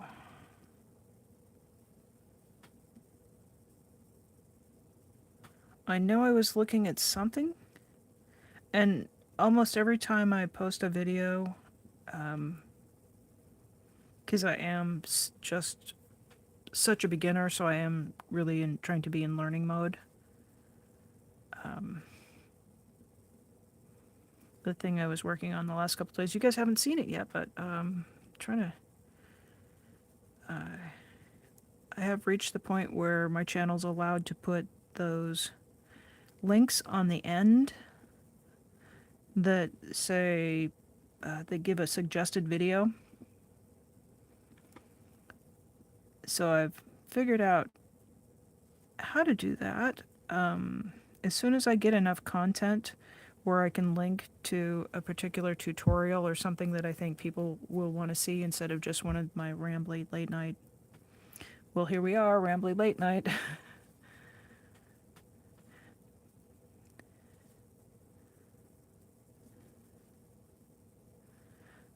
But when there's a specific, maybe a shorter tutorial that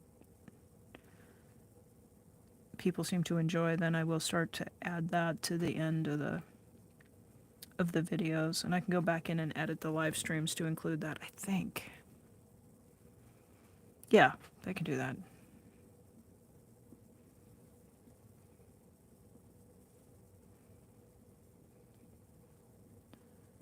Yeah.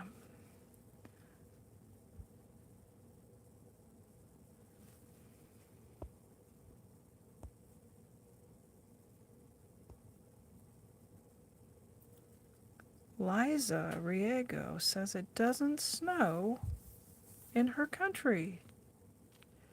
Well, I live in Oregon in the United States, and there's a mountain. Well, there's something like 40 different mountain ranges in Oregon, but the main one is the Cascade Mountain Range, and we have Mount Hood that is the summit is snow covered, and there's uh, a snow field. It's like a glacier, and there's snow year round. Yeah.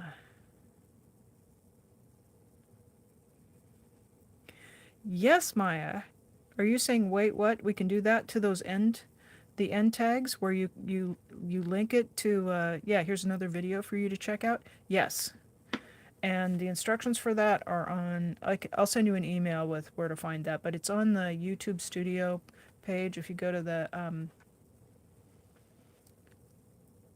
one on the far right, which is your tells you your metrics for monetization, and you scroll down to the bottom, and there's a list of things that you can do.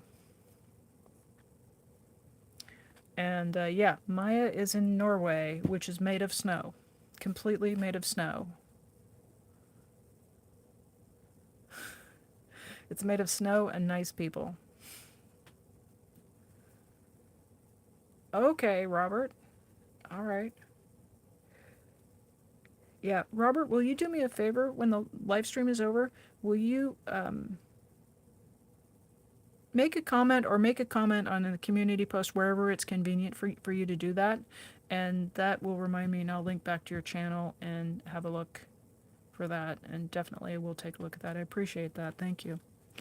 So, Liza, yeah.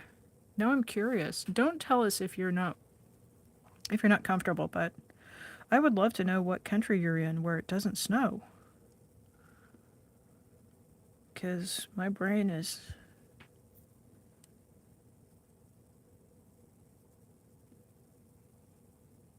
or at least tell us what continent, because my curiosity is now I'm going now. They don't get snow in do they if they have mountains in Ethiopia or Egypt?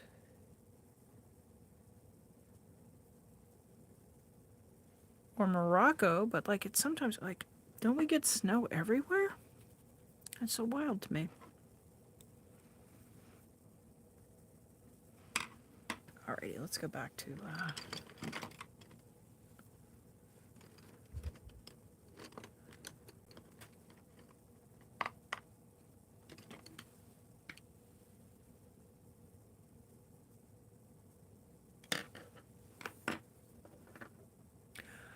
the Philippines.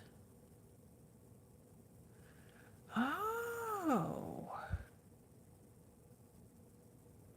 Well, Europe, yes. Don't you have...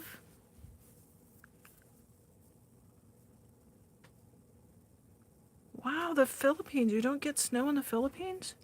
For some reason, I think that you must have some mountain somewhere in the Philippines that must, but... My goodness.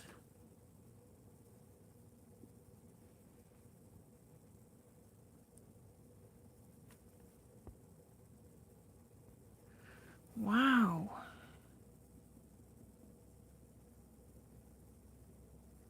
So you would have to travel like to Japan or to see mountain snow.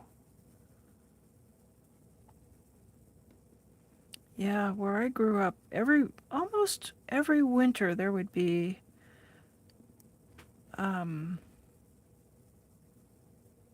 least one weather pattern that would come in, and it would leave we would be able to see snowflakes coming down, and they would hit the ground, and sometimes it would be so warm that the snow would melt. It wouldn't really accumulate into a white layer, but almost every winter we would get enough snow and a cold snap where the snow would fall and you could go out and watch the snowflakes coming down, which is I've always thought was just magical. I don't think Maya would agree with me today. She's like, oh. Do you use, it's cold enough there. You have to use head bolt heaters, right, Maya?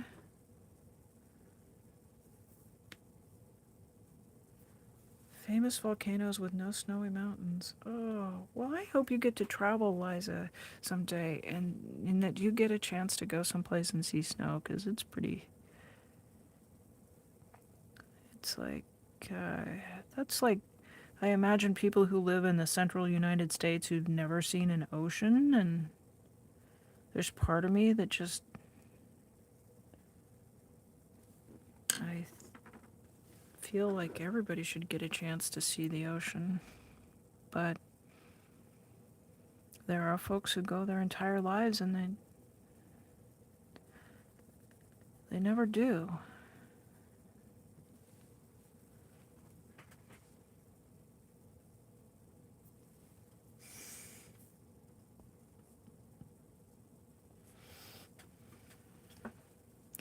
So, at the latitude that you are, Maya, do you have polar night?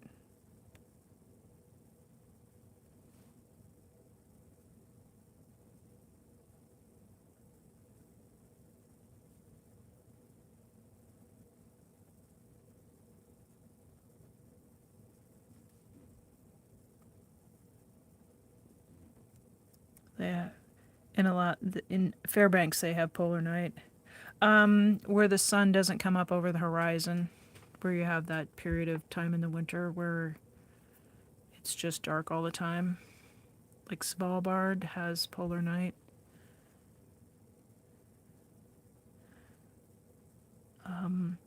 Fairbanks has a little stretch, and if you're north in like Nome, Alaska, there's a long stretch of weeks where the sun doesn't come up over the horizon, and it's not even like, oh golly. Well, you are north. That is wild. See, in Anchorage, there was a period of, like from December 21st through maybe the third week of January, where the sun doesn't come up till about 10:30. Seems like it wasn't light until it was about 10:30 in the morning. And then the sun is really low on the horizon. It doesn't get overhead at all. It's just like you would be walking around at 9 a.m. and it would look like 4 a.m. in Oregon. Very dark with nothing but starlight and moonlight. And then by 2 p.m. in the afternoon, it's starting to, like, it looks like dusk. And certainly by 3:30, it looks 4 o'clock. It's like nighttime again. Like you would leave work and there would be stars in the sky visible.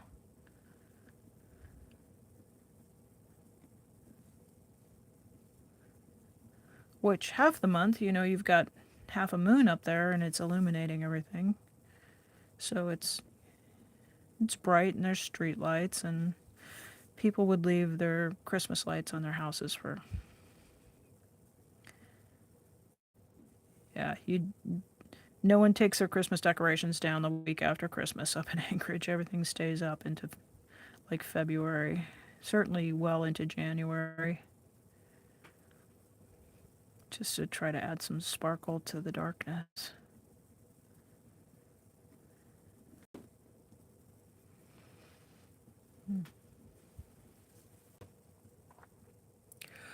As Prudhoe Bay,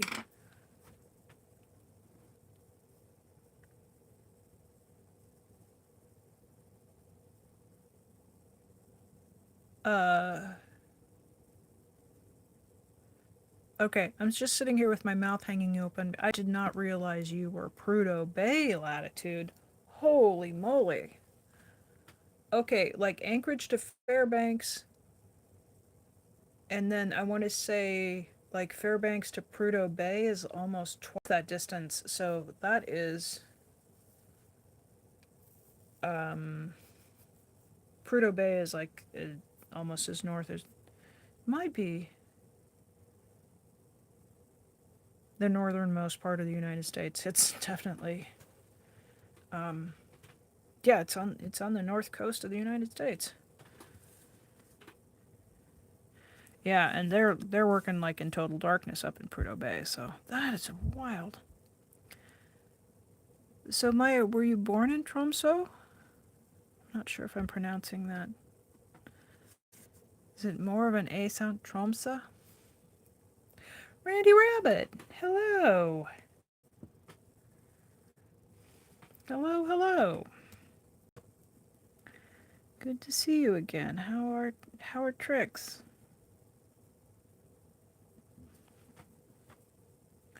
Goodness, wow. Was your family from the area as well? So you just are.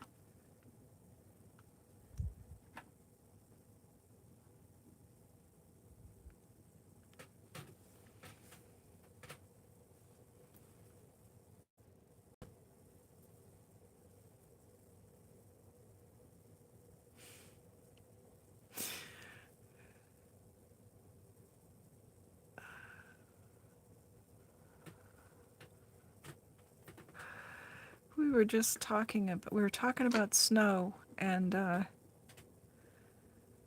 Liza Liza is in the Philippines, and she's telling us that because of the latitude, which the Philippines got to be, they're pretty close to the equator, yeah. No snow there. They don't get. She lives in a country that doesn't get snow, and I live in Oregon, which has a big snow-covered mountain range running through the middle of it, and most of the times when I drive to run errands, I have a view of a mountain with snow on it. So my mind is blown at the thought that one only has tropical forests and jungles, and yeah, isn't that wild? And it's also, I'm I'm also thinking about how interesting it is that here we are on the old internet, able to have conversations with people in such differing places.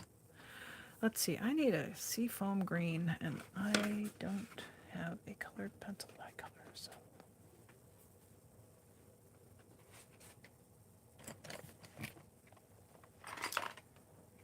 Guys, I went to an art supply store yesterday and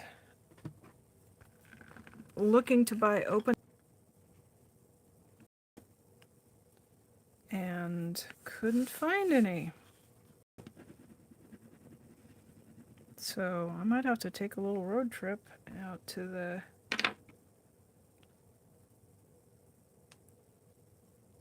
there's a lovely art supply store in a town that's neighboring to where I live, and there's also a pie shop nearby that town, so it's a good excuse. Pie and pencils.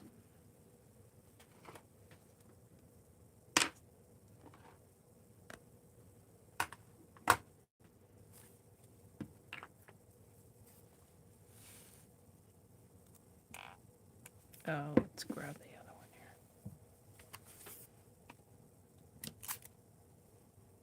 That ought to do it.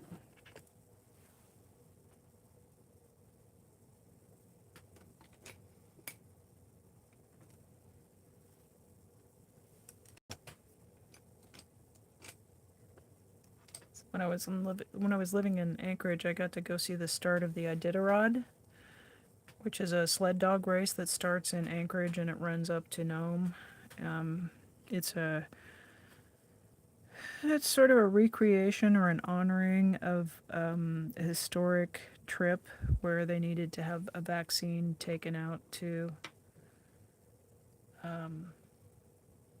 out to Nome to help keep people from dying. And so we closed downtown Anchorage, and all this the mushers come in with their dog trucks, which have the backs built out with all these kennels, and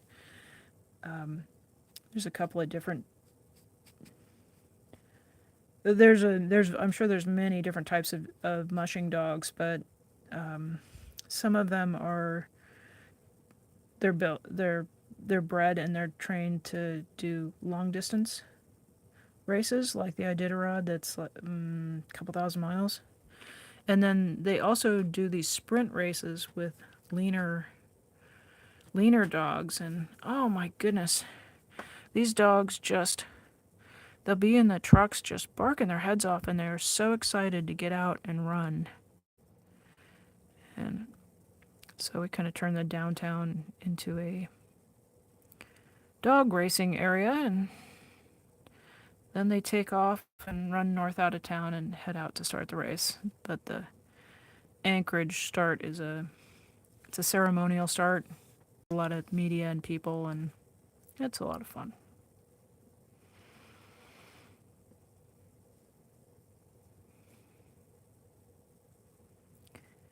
And these dogs, I wouldn't have been a big fan of, like, I'm kind of generally am not so sure about using animals for work, but after seeing what people in the bush, how they rely on their dogs and how they care for them, and I'm not going to be critical of that. It's not my lifestyle, and all that I ever saw were people who loved their dogs and took great care of them. Same with horses. You know, we've used horses, certainly in agriculture in this part of the world where I'm from, and not a lot of working horses on farms anymore, but a few here and there use traditional methods.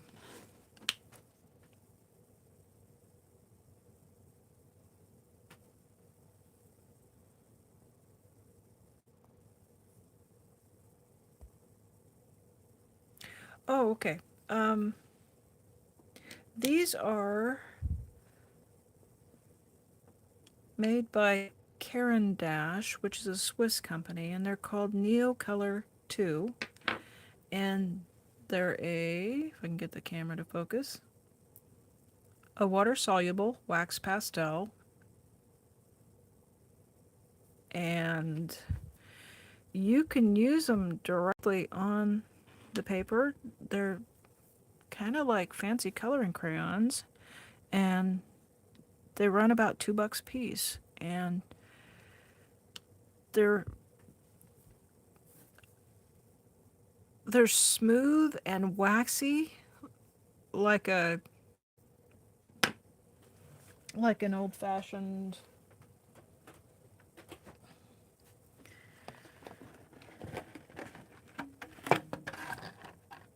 like these guys. Remember these from childhood? Just a Crayola crayon. So they're heavier, but they're waxy like that. And as soon as you put any water on them, they just turn into a watercolor paint. So like this area where I put the white, so just a little bit of paint, a little bit of water onto it, and it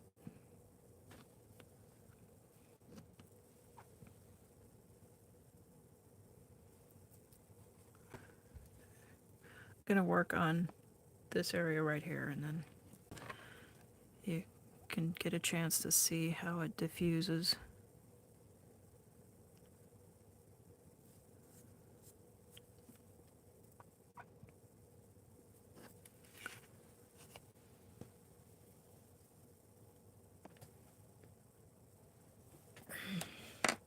Isn't that wild?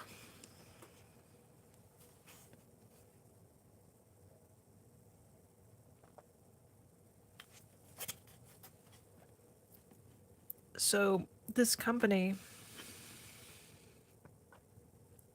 boy, it's probably kind of hard to make that out. It's CARAND''ACHE, Caran d'Ache. And they also make a line that's it's probably, the diameter is probably doubled these, and they don't have paper wrappers. They come in sets of 12, and they're very reasonably priced.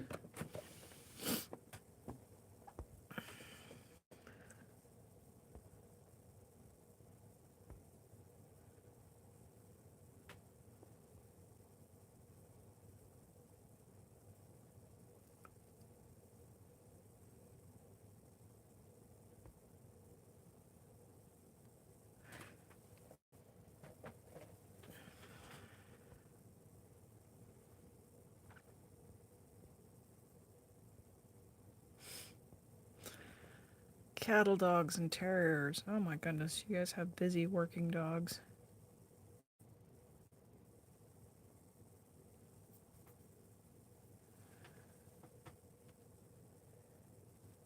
Yeah, so they come in sets. I think Maya on her channel, didn't you work with the Neo Colors on one of your projects not too long ago?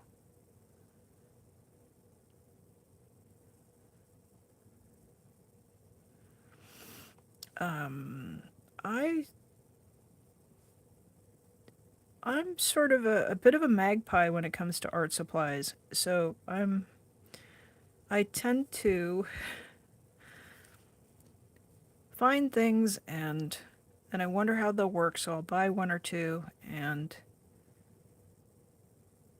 then I accumulate rather than buying an entire set of something.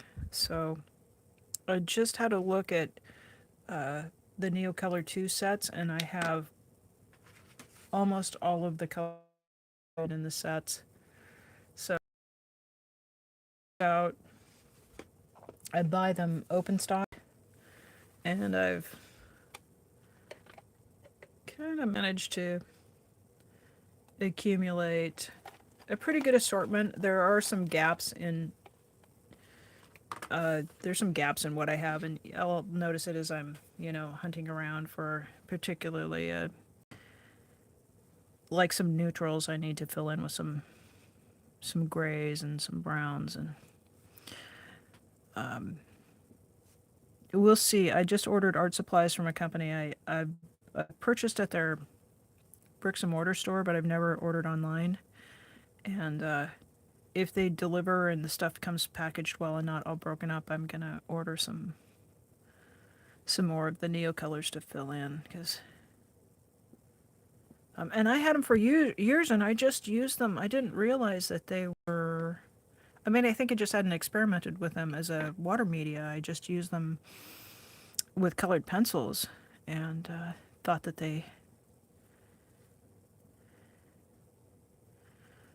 they're really nice to work with. The colors are. I mean, isn't that beautiful? Beautiful color. So they have some colors that are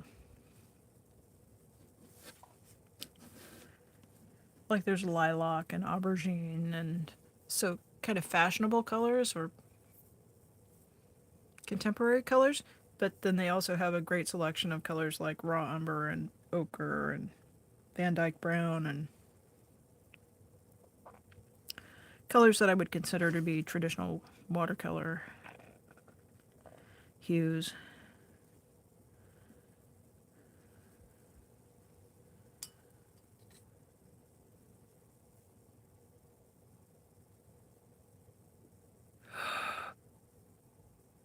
Oh my goodness. Where do I buy them open stock? I buy them at independent art stores, and one of the places where you can sometimes find them is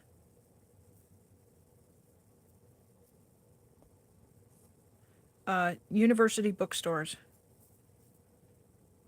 I was looking for them today at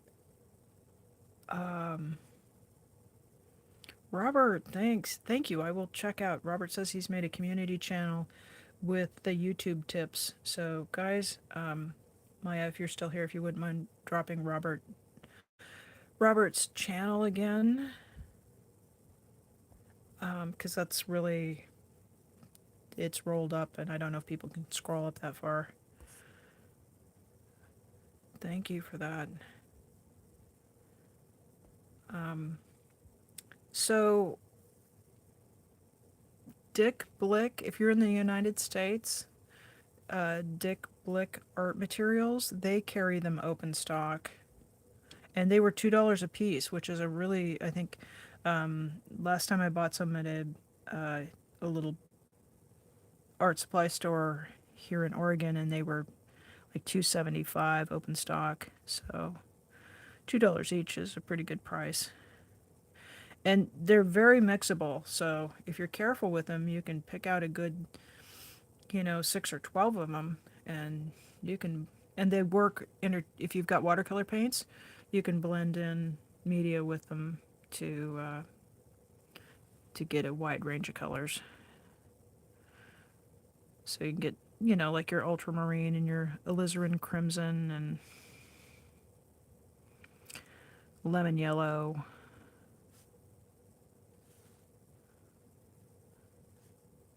So a pretty nice range of.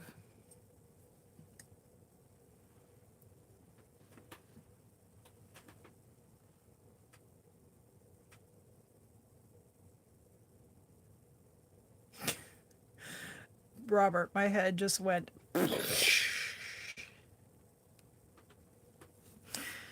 Yeah. He says that he's got tips in there for how to turn off the GPS location on your posts. That's a yes. That is an important thing to be able to do. And now I hope that I haven't um, just doxed myself by not doing that.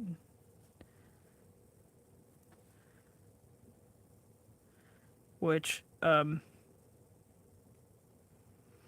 big bad wolf that we sometimes talk about in our community has already found me. So it's a no sense locking the gate after they've already wandered their way in and messed with my tires. But going forward, yes, that is always prudent to not tell people your precise GPS coordinates.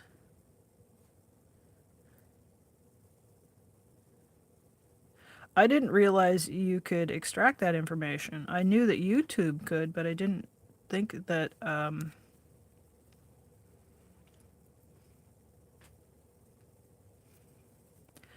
don't know. I vacillate between just this feeling that everything is knowable to somebody out there who's determined to hack it, and feel like, oh, it's just futile. I just don't. I'll stop caring. And then the other feeling I have is batten down all the hatches all the time.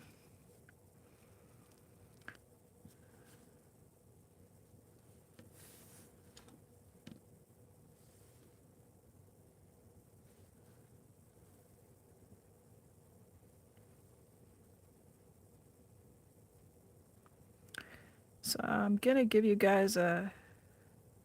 We're coming up. I'm gonna give you guys a 10-minute warning here. If my. Pretty sure my phone's got enough battery to take us to 2.5 hours, and that seems like a pretty good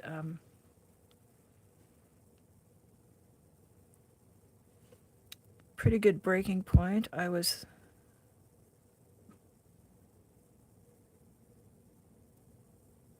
gonna stop us at 2 hours, but reindeer and snow and dogs. And I know how this chat gets. It'll take 10 minutes to think up something delightful and entertaining. That always is the way. Yeah, so Randy,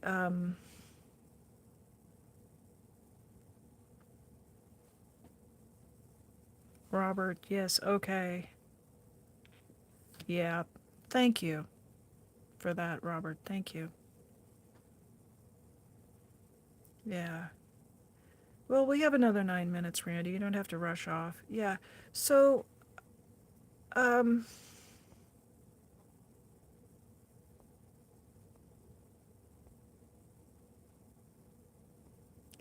yeah, Maya's working with Jackson's. I'm trying to think.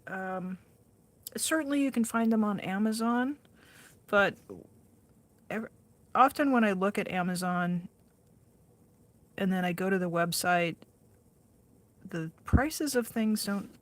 I'm not very good at finding bargains on Amazon, I don't think.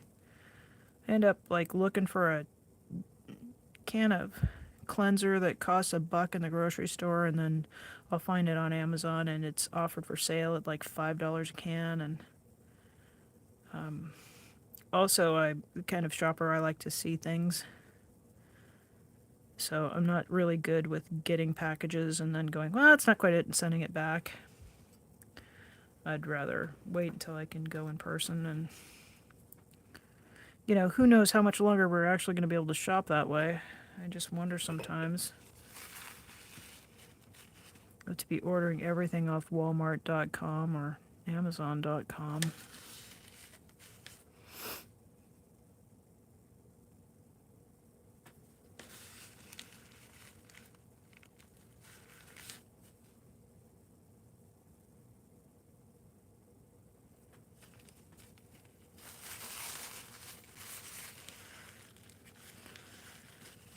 But for any kind of open stocks art supplies, if you live near a four-year college that has a fine arts program, very often their bookstores have supplies for their art classes as well. And that's a place where you can often find a really nice assortment at very fair prices for watercolors and any kind of material that's used in their classes. Printmaking supplies.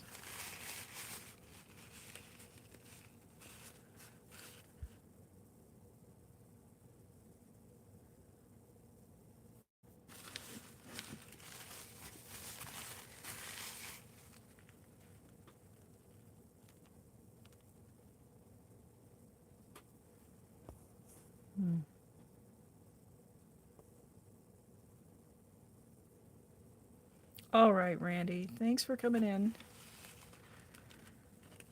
Thank you so much.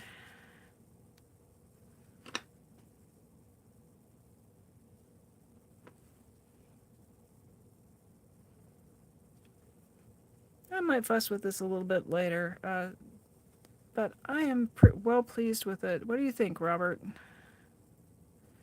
I think that's our drawing for tonight.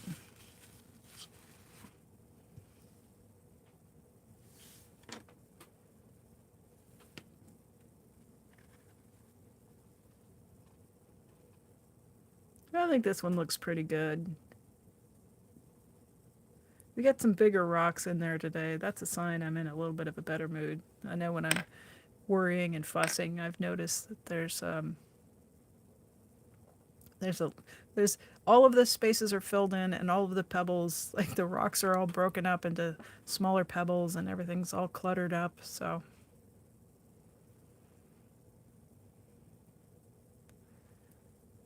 thank you. Thanks everybody for spending time and for hanging out with me and for the lovely conversation and the encouragement.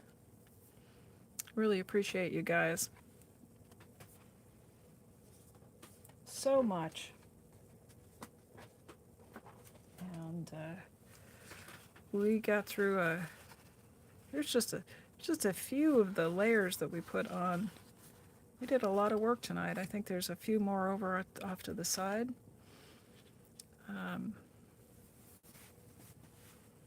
But we got quite a lot of work done, and we spent time with artists, so that's always time well spent.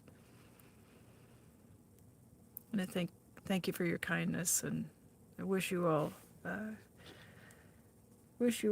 creativity and peace and all good things in your day tomorrow. And I'm just gonna scan through, make sure that I haven't missed anything in the chat.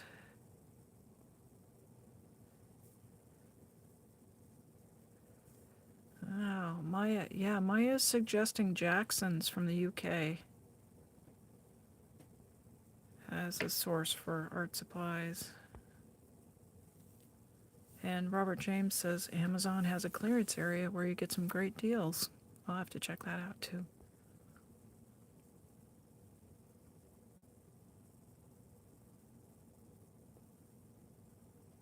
Maya, yes, I would like to, we do need to get together.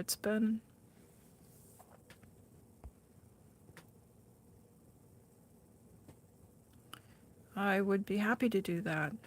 We'll just have to pick a time. I kind of think it's been just a little bit challenging to get coordinated with the time difference because we are 9 hours different. But yeah, let's make that happen in the next week.